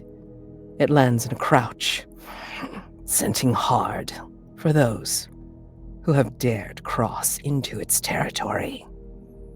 Run! To face this beast means instant death. With Trophy Dark, there are monstrosities. You cannot fight monstrosities. You can only escape or avoid. To fight monstrosities means you will die instantaneously. So, what do you do? Haul ass. I'm going to throw up. I'm going to use my illusion skill to simply remove myself from existence. As far as the vision goes, I'm going invisible. Sure. Okay. Basso will fire an arrow at a piece of decoration, like some bunting or banner, to make some noise and distract the beast enough to bolt. Okay. All right. So, distract with arrow. Beatrix is going to run. Fear is going to illusion. Harker, what are you doing? Hawker is going to find the nearest hallway, run down it, and once again invoke a wall to shut it off. Nice. Okay. All right. It's the Minecraft method. I love it. Love it. Love it. Steal the creepers over there. So everybody's invoking some sort of risk roll. I love it. I enjoy this stuff. I'm going to do the most dangerous ones first. So basically, it's like Hawker, you're up with the brain does not want to work today. Ritual. Okay. So obviously, dark die, risk, ritual, risk roll. What do you got for the skill? Well, for that first light die, basically. I mean, it feels a little cheating to just use rituals again. It does, but you can use it. I will say equally so, since this ritual is invoked with symbols tattooed on their arm. Absolutely. Feels right. Absolutely. Okay, so that's first light die, and then dark die for rituals, and then for your second light die, a devil's bargain. What do we think will happen no matter what for this? And mind you, I've been skirting the most important question, but I mean it's in the interest of time, because generally I would ask what could go wrong first, but again I've been skirting for time, so I apologize. I think we know what could go wrong in this case. Oh boy. Mauled by beast? Yes. So anyway, what do we think will happen no matter what? What do we want to offer as a devil's bargain? No matter what, this will make you afraid of the dark forever. Oh man. Jeez. Late heavy. Right on board. Sure. Okay, that's one. I think... Oh, I got it. So I think no matter what, you will find yourself too late in the wrong hallway. You will realize that you have gone down in a different hallway to find the library that you need to get the information for the Gleaming Cache. I do want that information, so I think I will be like a 90s Nickelodeon series and become afraid of the dark. Okay. Into the dark. So, all right, dice roller, don't F me now. That's a 4 light. Okay, so because it's 4 light, you can add a dark die and reroll, because right now it's a success with a complication. So, kinda. So you can do 2 light, 2 dark to try and get a better roll. Well, we do have quite some time left, and I still have 2 ruin before I become 1 with everything. So sure, let's try that with 2 and 2. Oh God! So that's both of the lights are 1s and both of the darks are 6. Woo-hoo-hoo! Hot damn! Okay, this is definitely higher than your ruin. Cool. Yeah, great. That's fine. Beautiful success. You succeed. You Legally, I have succeeded. Truly, I am afraid of the dark. You can screenshot this, please. Put it in the chat. This is beautiful. Oh my God. Yes, two dark 6s. This is gorgeous. Please tell me how you not only succeed with your wall, but how you get really lost and haunted. Please tell me. Yeah, I think in Hawker's haste to protect themselves from this very large and horrifying beast man thing, the thing that they didn't think about was the fact that that was the only place that light was coming from. And in invoking this wall, which I imagine just looks more like the floor that was already there, including the carpet, just sort of shoop comes up and almost like a floor to nowhere. And while they are sealed off and protected, they're now just in pitch darkness, and they are trying to remember, which of course it's been a decade since they've been here.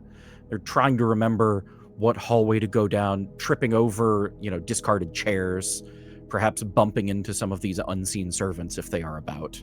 And ultimately just it has become completely turned around.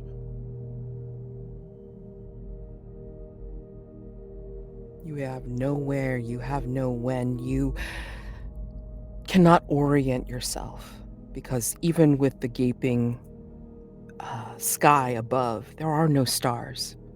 There is no navigation, and the moonlight has gone behind a cloud, so you cannot see.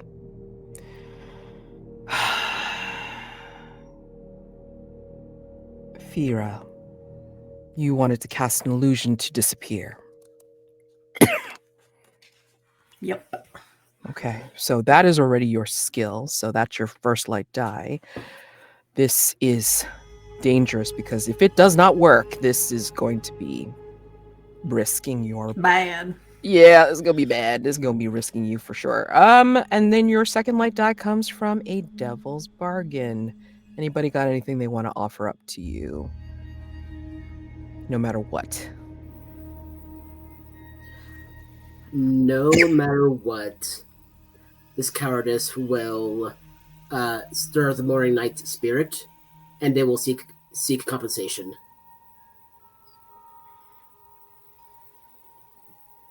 I think that no matter what, that your illusion will draw, like, it'll go weird in a way that the beast will be drawn to you instead of making you disappear from its sight. Oh, I like both of those. Okay, so just so you know, I'm one of those GMs that you don't have to take just one devil's bargain. You could take both if you Sold. Give me both. So what was both? I know what mine was, but I mean, what was the other one? The morning night is basically judging me. Morning night judgy. And we'll seek satisfaction. And seek satisfaction. And then the other one is beast drawn to you. Drawn to I'm gonna fuck the morning night. Huh? Oh my. Illusions. Woo! So is that 2 dice or just 1? Just one. You'd like, Okay. so basically 2 light, 1 dark. Cool. All right, let's go. Oh dear. Okay, so that's a 3. So that's fail state, you know. You can add a dark die and reroll Yep. since it's 3 light. Yep. So Yep. 2 We're light, gonna do 2 that. dark. Yep. Mm-hmm. Okay, cool. So that's a 5 dark. Okay. It's higher than your ruin, so your ruin goes up. Please tell me in your complicated success how this works, but yet you are falling a little bit more into the haunted sway. I think I am able to I'm able to go ahead, I'm able to cast the invisibility.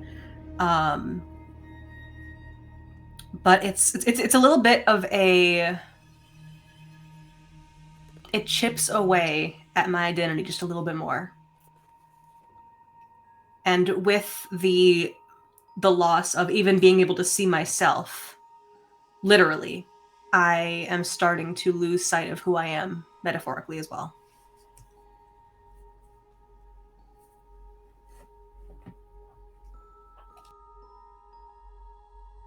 And now the Morning Knight's judging me. I mean, you might even see, like, in a side corner, maybe you see a piece of statuary that's not one of the frozen people, like one of the frozen servants. Like, you know, it's a piece of statuary that has like a light shining on it, and it is speaking with the Morning Knight's voice, you know, passing judgment. And the beast sniffs you out, like it like it maybe there is invisibility, but yet there is some kind of shimmer that is still indicative of something there. And it's like a heat mirage. Yeah, heat mirage, yeah. And it's like it's I see you. I sense you. I know you're there. She was promised to me. We were betrothed so many years ago. I will awaken her. I will be her true love. And the beast starts to pad after you. Basso, do you, Yes. seeing this though, do you still continue on with your action? No, I think Basso simply tries to exit, basically just ahead of Fira, basically making this a race. Okay. All right. But I have a question. yes. Can I reduce my ruin by sabotaging these two people? Let's see. Yes, because, well, hold on. Hawker's at 5. At 5 is when you can do the reduction roll. Okay. So All Hawker can do something if Hawker wanted to. All right. Yeah, but I'm gone. Like who knows where I am? I'm off in the dark somewhere. Yeah, exactly. So, let's see. But I'm gonna say, does seeing the beast though, Beatrix, does seeing the beast give you any particular feelings? Does it resemble any of the beast bitten that you've known? Like, do you consider him kindred? I think his vengefulness in the name of love is something that she sees kindred in. Mm-hmm. And the unwillingness of his bestial form is something that they feel a lot of kinship with. So I'd say yes. Not in a way that they feel like they know him. Right. But that they know where he's at. I think that's enough for a ruin roll, please. Oh, no. Okay. I mean, you want to be able to use reduction. You get a 6. I got a 6. Hooray! Hooray! So now can I sabotage people? Now you're at 5. Now you can use a reduction roll. So the way this works, now that I can try to explain how this goes. Okay, wonderful. This is a teaching moment. Okay. Reduction roll. Act in the forest's interest. You may now try to reduce your ruin once you have marked 5 by acting in the forest's interests. I'm sorry, it's so funny. Destroy treasure. Prevent rituals. Sabotage fellow treasure hunters. Declare your intentions and how you will act in the forest's interest. Then you're going to roll under the reduction roll, which is essentially rolling a light die. Okay. So if you choose to do so, again, you're going to declare how you plan on reducing your ruin. Okay. Mm-hmm. And then however you decide to do it, then whatever comes up will be whether your betrayal goes unnoticed or if you, depending on how it comes up, if you're going to remove the ruin anyway, and if you get noticed or not. So, do you want to continue? Do you want to go ahead and try to reduce ruin now? Yeah. All right. As I'm running Mhm.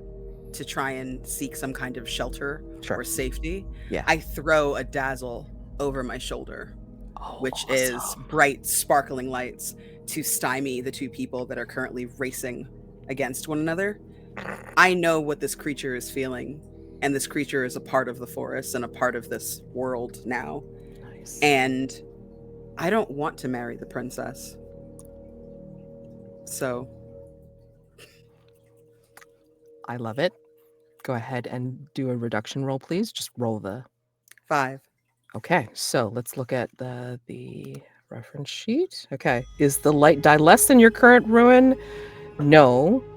Will you remove one ruin anyway? So you're going to remove the ruin. Okay. Okay. So yes, you are noticed. So you are removing that ruin to bring you back down to 4. All right. Mhm. So your attempted betrayal is noticed by at least one of your fellow treasure hunters. So you're aiming the dazzle at Fira and Basso? Yes. Okay. So out of the two, which one of you notices that Beatrix is doing this? I feel like it's Basso. I'm a little occupied staring down a giant beast. Yeah, it's true. Makes sense. Yeah. So Basso, it's like you've got. Go ahead and Beatrix, as you're running and then throwing this dazzle. Go ahead and describe what this ritual and its effect looks like, please. So I chant love lights, and pink and purple and sparkles kind of shoot from my fingertips and flash in front of their eyes. This is something that I've used before to make someone look really becoming and dazzling to another person, in a bar, to try and use my snake powers, my snake oil powers. But today I am using them to blind both of them, since they are competing for the love of the princess, or at least one of them is. So those lights kind of come out, and as they dazzle and sparkle in front of your eyes, it slows you for a moment, giving this creature enough time to notice that you have slowed down and that you are a little easier to catch than the other two who have vanished. Basso, I think when you see these lights coming, you get the effect second. It's like the first effect hits Farah right on, but then you get the remnants of those flashes of light. And when you look over at Beatrix, that ferality is back in their eyes. They look like more of a thing or a creature than a person. Oof. But you definitely noticed it was Beatrix that did that, for sure. Yeah, there's a moment of as kind of trips over himself, has blink out spots. You'll pay for this, and starts scramble, get his feet back under him, and just start running.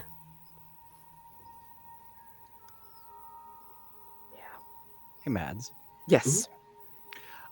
I did realize a way that I could sabotage people. Okay. If you want to just have something happening here, not that enough has happened or anything, but Go ahead.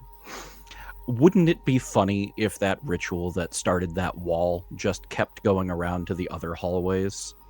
Ooh. Oh my God, you're Minecrafting all the way around. Oh, shit. That'll have to do what we call an elite gamer move. Oh, my God. Oh, my God. Okay. All right. So, same rule applies. All right. So we know how you're doing it. Okay. So now you're going to roll a reduction roll. Okay. It's a big 2. A big 2. Okay. So if it's less than your current ruin, which it is, your betrayal goes unnoticed and you decrease your ruin by 1. Isn't that neat? Those walls were there the whole time. So the whole time. Oh my God. So... Just like Gatekeep Girl Boss. Oh my God. Just did that. Holy shit. Okay. So yeah, I mean, like, you know, like describe how it keeps on going. Yeah. So I think that, like, in this moment where we had seen Hawker running off and the wall had just sort of shot up from the ground, it was something where it sort of like had wiped over, where it was just, you know, sort of coming up and over, diagonally slanting. And then it kind of goes unnoticed because there's wall there, right?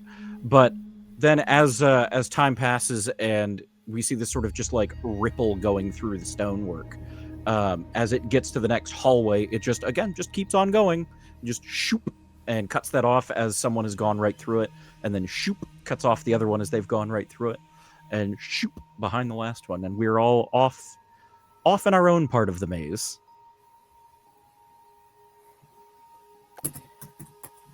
I think as you're all lost in this own part of the maze, I think we get like a camera shot like above, like where it turns into like almost like a drone shot, and we're seeing this wall like slowly build upon itself, like zigzagging or like, you know, blocking its way through, and you are all lost. Like the heat shimmer that is Sphera being chased by this beast that is snuffling it out. Basso maybe still like disoriented, but then swearing revenge upon Beatrix, who is running in an opposite direction, and Hawker, who's lost in the dark. We see this build, and we see there's a room that each of you pass that has a tableau that tempts you to join it. What in your drive or of your memory of the princess shows you what your wish fulfillment looks like? What calls you into the room, or what does the room show you that gives you the fulfillment of your drive, of why you're here? I think Fira's is going to be a worn leather journal, a worn leather-bound journal with the emblem of the morning night on it. Whether it is a first-hand account of where this knight is buried, whether it is an account of the knight themselves, whatever it is, it holds more answers than I have.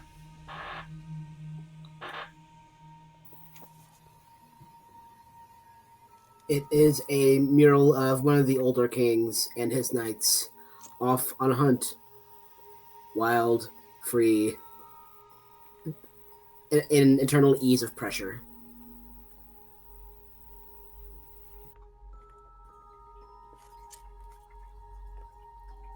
A used up talisman that keeps the beast at bay to those who can afford it.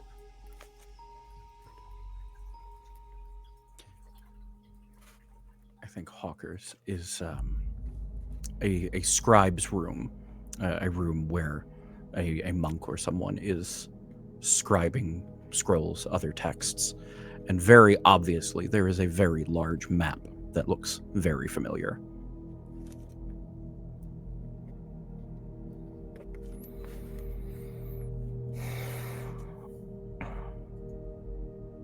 What you remember from the feast appears in this room. It sings to you. You know that is the princess's voice. It has the call of promise. Waking her, finding her, means getting what you want. Somehow, you all find a set of circular stairs leading up the still upright turret. The princess awaits. The view is from below, looking up. The hunters all came to the tower at the same time, and yet we see each of you at a different level of the staircase, calling out in desperation to the one that you will not disappoint.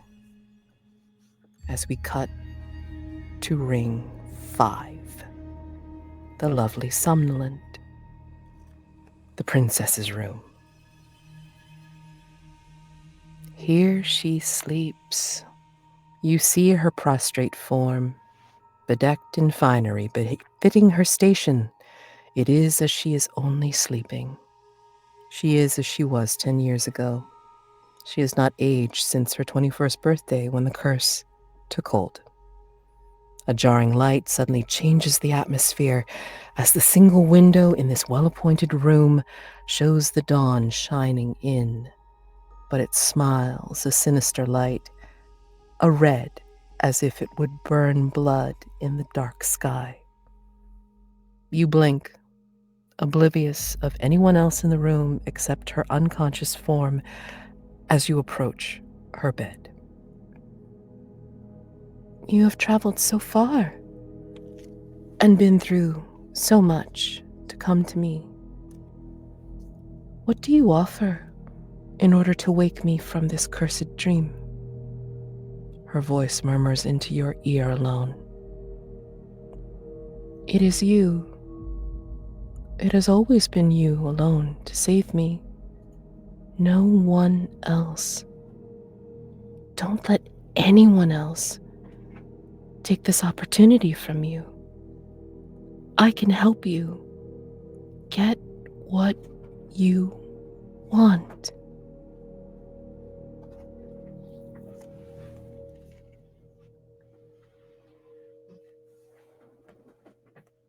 What vision do you get as you hear her words? What vision do you get if you would fail?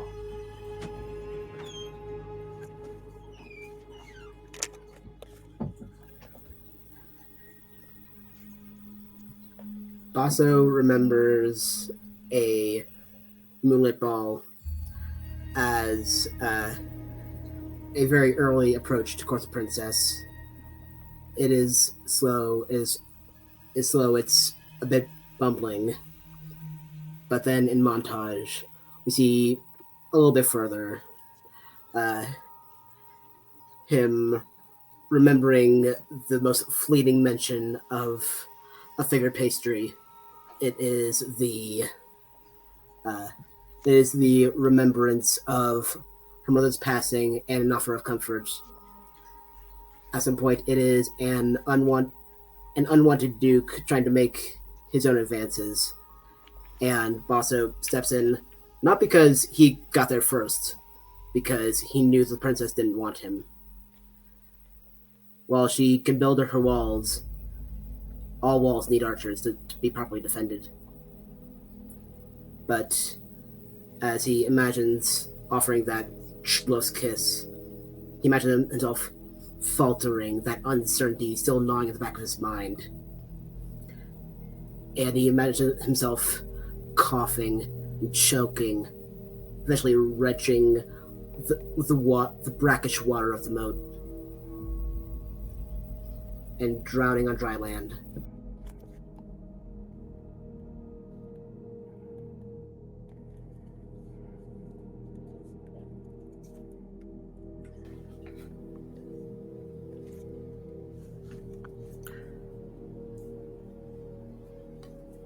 I think Fira imagines the possibility of finally, after so long, after all of this time, since what she perceives is having ruined her friendship with the princess, being the one to bring her out of this sleep and being the one to save her from this otherwise eternal slumber. And for a moment, everything is wonderful, everything is perfect. She is happy. And then the princess, looking the same age as she did that first time Fira did that horrifying ritual that sent those men packing. Looking at Fira with the same unsettled fear in her eyes. And then a brief fade, and she is, as she is now, 21. Looking at Fira not with friendship, not even with fear or disgust, but more disdain. And that same voice that she remembers rejecting her. Because really she is no one. And princesses do not marry no ones.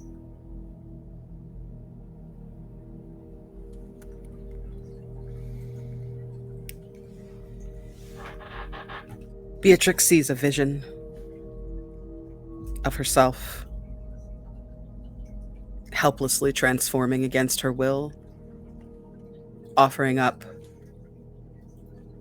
a part of herself to this place in an effort to reveal the curse or the true nature of the king. Failure would mean the cure that she so carefully sought out and paid so dearly for lifted. And she's now just another beast looking for her lost love. Someone else who is disappointed, someone who forever slumbers here. I think Hawker sees a vision of them walking home from this place alone. No princess, no map, nothing, no companions.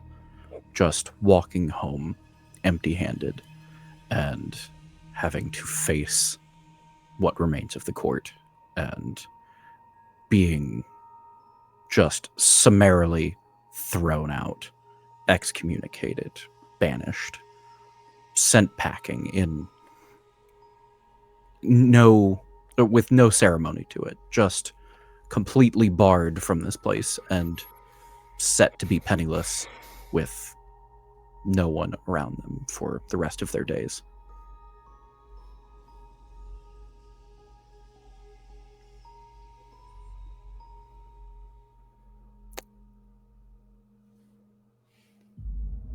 I think as you each come out of your vision, you see in front of you a different one, where the one that you were warned about, the ones that you were warned about, leaning over the princess's unconscious form, ready to wake her. By any means possible, whether by true love's kiss, or a sorcerer's spell, or by unguent or other mundane means. You never noticed it until now, but there are ritual implements by the bed. A dagger, a lit candle, a length of rope, and a vial. Perhaps of a cure, perhaps of poison. Who knows? What do you do? What do you all do?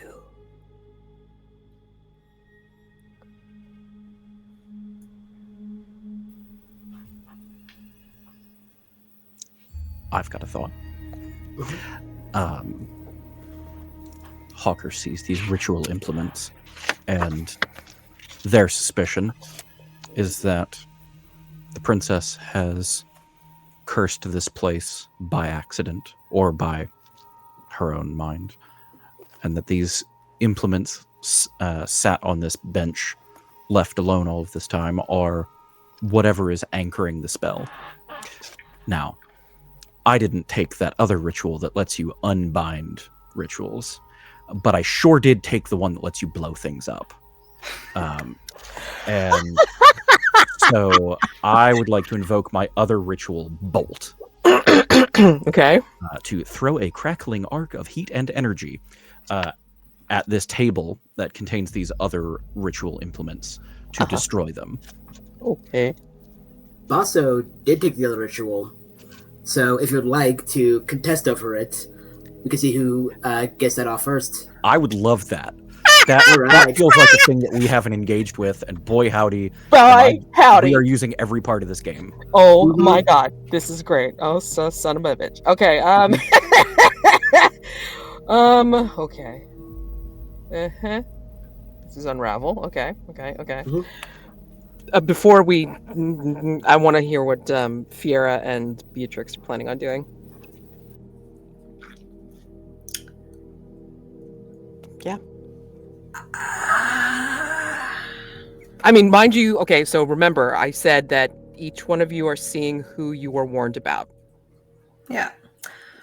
In Beatrix's case, like you're seeing all the other three. I would like to attempt to... Okay, I don't know if this is like too much. Let me know. I would like to use Carve on Bazo. Yeah. To remove his heart. Sure. This is a contest roll, sure. Okay. Okay. Beatrix, what would you like to do? Beatrix observes this before them, and remembers what Madeline said. Mm-hmm. And so Beatrix waits for someone to wake the princess up, and then plans to use charm and trickery to convince her that she's the only person that they're safe with. So, it sounds to me like Beatrix is going to be playing the long game and kind of watching everybody else do the contest roll. Holy shit! I can't win if I'm dead. Hey, I agree. Don't get me wrong. I agree. I'm just saying. All right, great. So it sounds to me like Hawker, Basso, and Fiera are doing the contest roll, which is going to be awesome. And we get to see who wins. Wins. And then we will see who comes out to face off against Candace. I mean, face off against Beatrix. Sorry. This is... I live for these moments. Oh my god, these are great. Okay, so in which case, let's build some contest rolls here. We love this stuff. And if Amanda's still in the chat, it's like nobody's got the skill of murder. Just so you know. Anyway. Okay, so the way this goes, and we can follow along on the reference sheet. Contest roll. When treasure hunters act against each other, they must agree on what's at stake. We're all saying it's okay, so Fierra's going to carve out Basso's heart. Basso is going to unravel Hawker's ritual, and Hawker's planning on trying to blow up the ritual table. Okay, great. This is going to be fun. Okay. So, each competing player, you're going to take up a light die if you have a skill or equipment that makes the contest easier. So, for whatever you're planning on doing, you're going to take up a light die. And again, you've heard I'm an easy GM. I mean, your occupation, your background, and your skills covers it. You're golden. Okay, you take that first light die. And for every point of ruin you currently have, you're going to take a light die for each point. All right. So in all of your cases, that would be 5 light die total. Okay. Now, you're going to take a dark die if the contest itself is inherently deadly or dangerous. Hell yeah. So that's your first dark die. All right. So, I'm okay if you disclose how many dark die you're planning on using, but if you wanted the surprise, you don't have to, but it might be fun to just say, I'm going to declare blah, blah, blah dark dice. Okay. And then you can take as many additional dark dice as you're willing to risk. However, keep in mind that for however many dark dice come up 1, that is a point of ruin you add to your current total. So be careful. Be careful how many dark dice you add to your contest roll. So, again, you'll all be starting off with 5 light die for your contest roll, and then however many dark die you would choose to put to your pool to increase your chances of success. Because plus the one that we get because it's deadly/dangerous. Correct. Yeah. Correct. Okay, so 5 light die and however many dark die, but we're gonna be counting ones to count up your ruin. We're gonna be counting 6s for successes, and if there's ties, then we're gonna be counting down 5s and then 4s, da. So on down the line until we see winner. Okay, so load up your contest roll accordingly, and wait until I do the countdown. All right, so let me know when you're ready to do the roll. All right. So contest roll loaded up. 3, 2, 1, roll. Okay, let's see. 6. Well, nobody's 6s. Holy crap. All right, 5s. That's Hawker. Yeah. Like Hawker's there, one with 3 5s. So Hawker has blown up the table. And themselves. That's fine. Don't worry about it. Oh my god. Okay, wait. Oh no. Y'all, can we talk about for a moment how we rolled like 25 dice and didn't get a single 6? Yeah, no 6s. No 6s whatsoever. But Plenty of 1s. Hawker won with 3 5s, but got 2 dark 1s, which means his puts me at 6. Puts you at 6. So what does that mean? That means that Hawker won, but is lost to the environment. Yeah. I've got a pitch for you, but yeah. You let me know if anything else needs to happen first. Okay. And then hold on. Let's see who wins next. Let's see. Hold on. So then Basso and... I think Basso wins next. Well, wait, hold on. Basso and... It looks like Basso and Fiera tie with 2 5s each. Mm-hmm. So how many 4s do we have? Like 1, 2... Another tie. 3... What? 4? Yeah. Which means that then Basso will win with like 6 2s or some shit. Jesus Christ. Okay, yeah, so Basso wins with 6 2s. Jesus. Okay. 4 2s, but yeah. Yeah. 4 2s and a 1. Okay. Okay. Jeez. Yeah, so Basso then wins next and then Fiera. Okay. All right. Yeah. Okay. So we're going to interpret these rolls. Okay. We're going to interpret these rolls. So yes, Hawker, you blow up the table and then you're lost to the forest, and then also like unravels something. Mm-hmm. Maybe that is Hawker's undoing. And then Fiera, you're going to try to carve, but then like you are unsuccessful because Basso wins, and then whoever's left standing, that's who Beatrix will go after. Yeah. Okay. So let's hear how this goes. And go ahead, Hawker, make your pitch. So, I think in a very dramatic moment, Hawker throws their other sleeve open, revealing just another tattoo, a series of what looks like what do you call them? The lightning marks, like when you're struck by lightning, the scarification that happens from that. And I think Hawker goes and sort of in a Doctor Strange-esque method just creates a line of energy between their fingers, and goes a little too big with it, because time is of the essence, and at this point, if they can't be the one to fix this, then obviously no one can.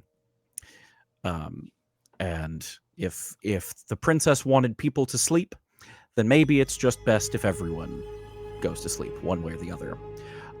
And so there is just this immense burst of heat and lightning and fire just crackling out from Hawker's fingertips, and it just cuts clean through the table, catching it immediately on fire, cuts through the stone of the wall, going out into the night.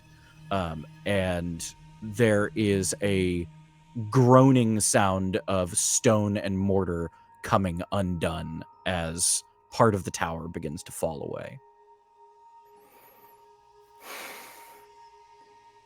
Okay. Or is that too much? No. I think that's. I mean, I'm assuming that means that like Hawker's caught up in that. Oh, I think Hawker is consumed. I think the problem is that Hawker is whatever energy has fueled their magic.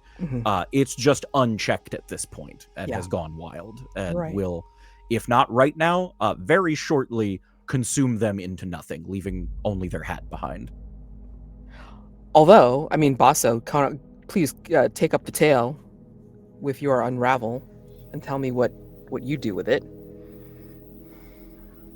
While the expert here, Hawker was mistaken, because the ritual wasn't focused on the implements, it was focused on the princess. And so he starts to go over to where she is, and something that he's had in his pocket the entire time is a rose from that first bit of bramble. And he starts plucking. She loves me not. She loves me not. This is over this, and the bramble starts to shrink a little bit, but it has to go somewhere. And I think Basso starts to get like, I think Basso has to there's nowhere to put it right now, so he spreads it out to himself, Hawker before Kablooey, and to the other two as well. And we all get a little bit drowsier. And then as Basso starts to unravel this ritual, disarming this trap, that's when Fira catches up to him. Fira, go ahead and take up the tale. And Fira is rather experienced in getting around unseen. And in the chaos of Hawker's Kablooey, and Basso working to unravel this ritual, I think Basso feels a hand kind of press against his back. And there is this awful pressure for a moment as she tries to reach into his body to carve out his heart. Can't quite get there. Yeah, Basso will slip out of your grasp, and the ruin comes from the little bits of bleeding into his tunic because the holes don't quite close right away. And if allowed, the princess starts to stir awake.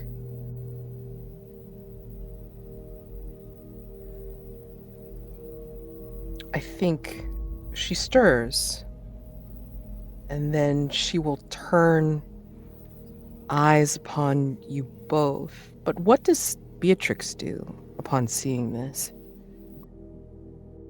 In this strange tableau that the princess starts to rise, but again, Basso is in the middle of a slightly bloody mess, and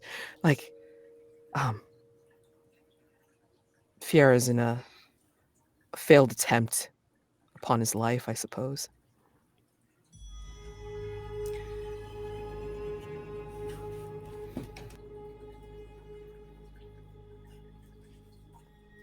I use my transform skill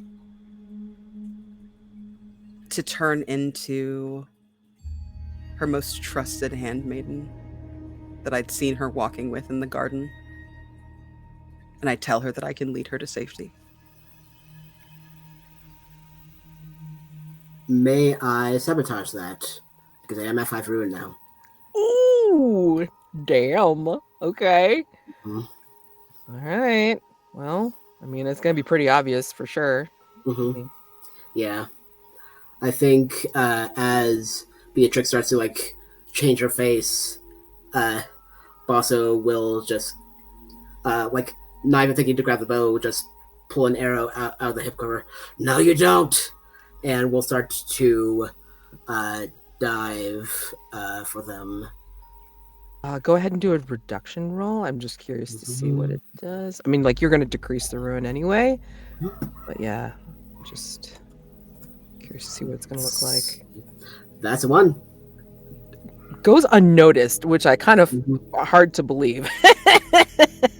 Pretty Maybe obvious. I know that it's happening, but I don't know that it's him. Oh. Mm. Oh, interesting. Wow. Can I do something with that, or is that just the end of this back and forth?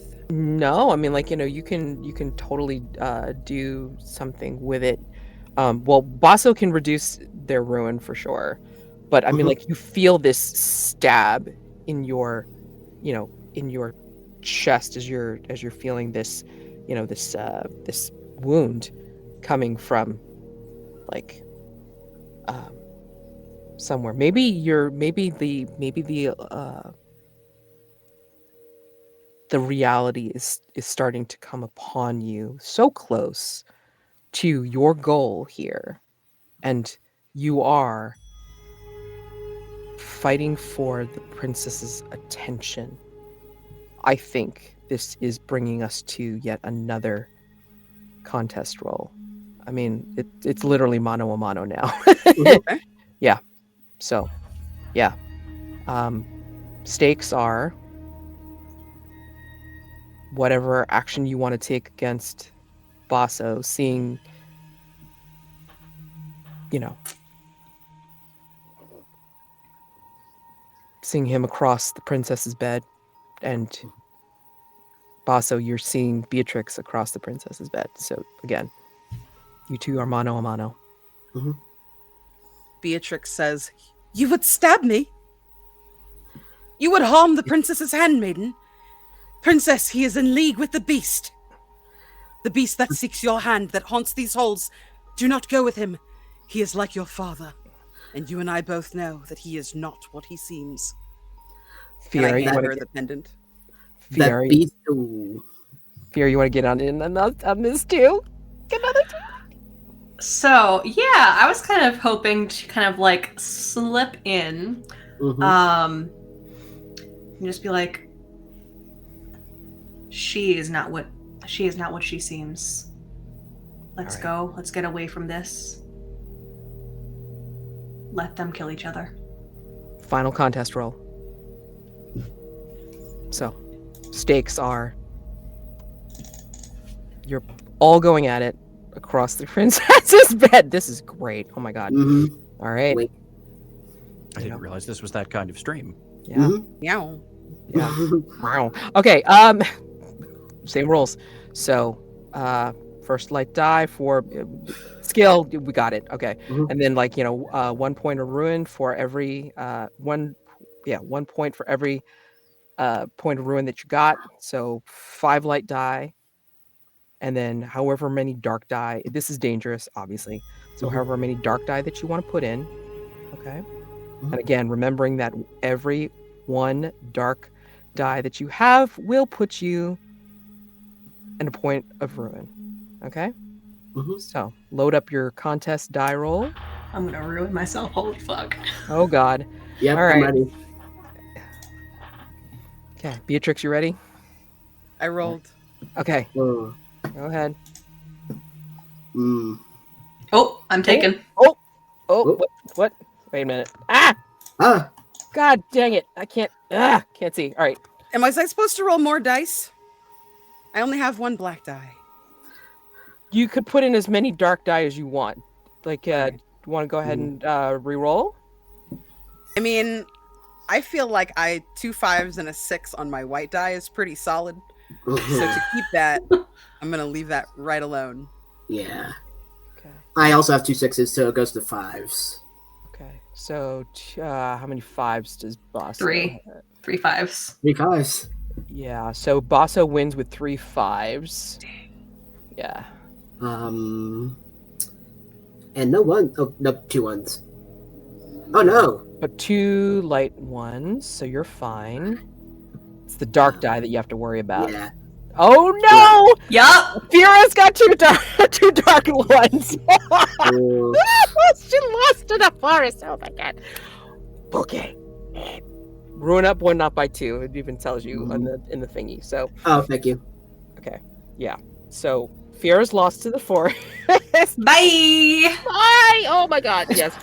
Oh shit.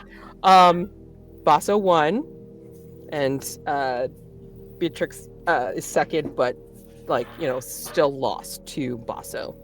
Okay, so this is that's how it goes. All right, so Basso, please narrate your win. Yeah, I think Basso, with this area like a dueling stance, starts to like tackle you over the bed and just like struggle, and if you're okay with this, get like a hit across your face, and you're able to like shed the wound, but you do have to like reveal your actual face, and just like you've gotten yours. I know you get yours some way or another. Princess, I apologize for tricking you. I just want what's best for you and what's best for the kingdom. I was sent here on a proper mission by an improper man.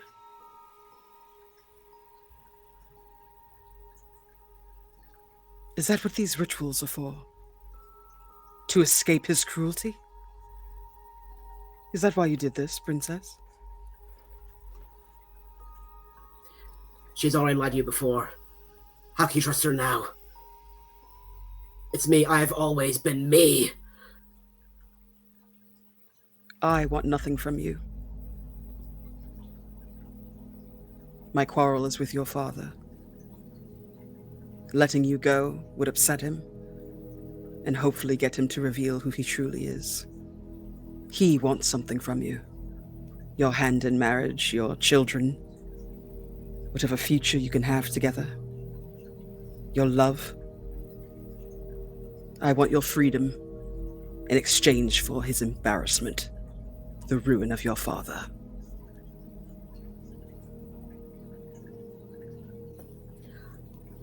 How does Fira get completely ruined and lost? I think there is a moment where she goes once again to attempt to use her rituals against her companions. And as she does, she looks up. And standing there in the corner of the room, just like before, is the Morning Knight. And there's this look of such profound disappointment. I'm not mad, just disappointed. This profound disappointment, this profound... that look that you get, that look that someone gets when they realize that you are beyond hope, beyond saving, after what you have done to further your goals. That look of someone who knows that the end does not justify the means. And she reaches her hand out for this figure. And just, please don't do this.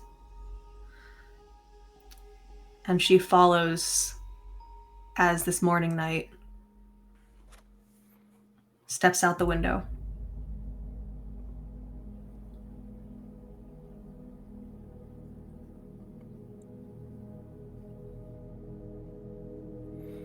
in this desperate last attempt to claw back whatever hope she had of finding this grave, she followed him to it.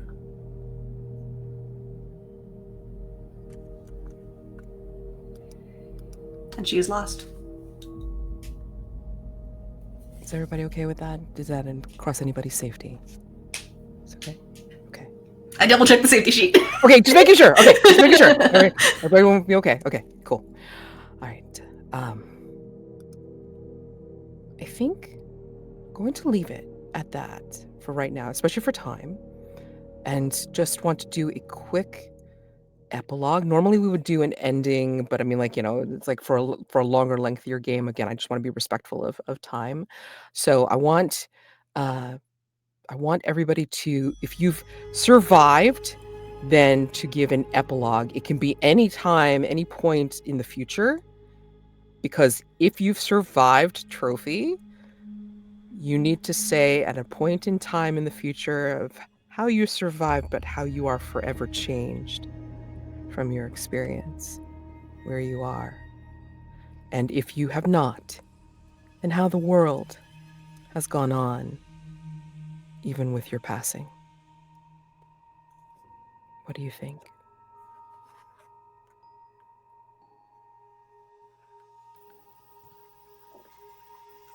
I have something if no one else is ready.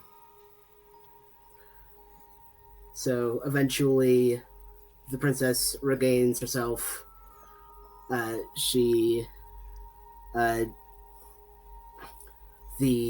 curse is lifted, and the kingdom is mostly restored. The engagement remains on, and the princess does marry him. And while Basso called Beatrix a liar, she was being fully truthful that he only wanted things from her. But that thing that he wanted, once received, it dulled him. He has to step away from both the duties but the joys of being a knighthood, the burden of being king consort, always having to say the exact right thing, step the exact right way. Eventually, he stops seeking joy in life. He does not turn to stone, but there is naught but stone within.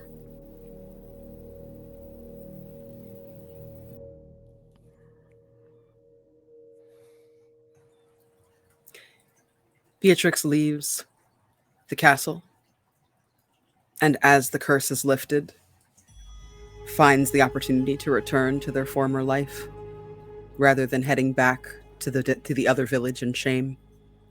They find a small hut on the outskirts of the woods, as their curse has started to come back, the enchantment waning, and she becomes the town witch.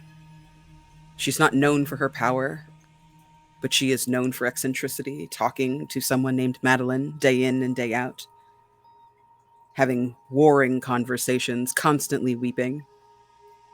And when she dares go into town, the children throw stones at them.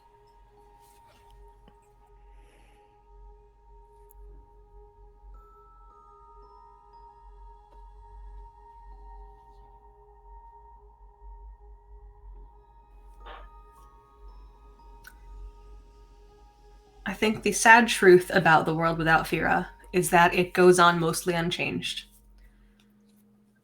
There are very few, if any, to miss the cloaked and hooded figure that sometimes slips between shadows. And the only noticeable difference is that the small box with the fried egg now goes untaken. And after a month or two, it can no longer be found on the corner of that cart.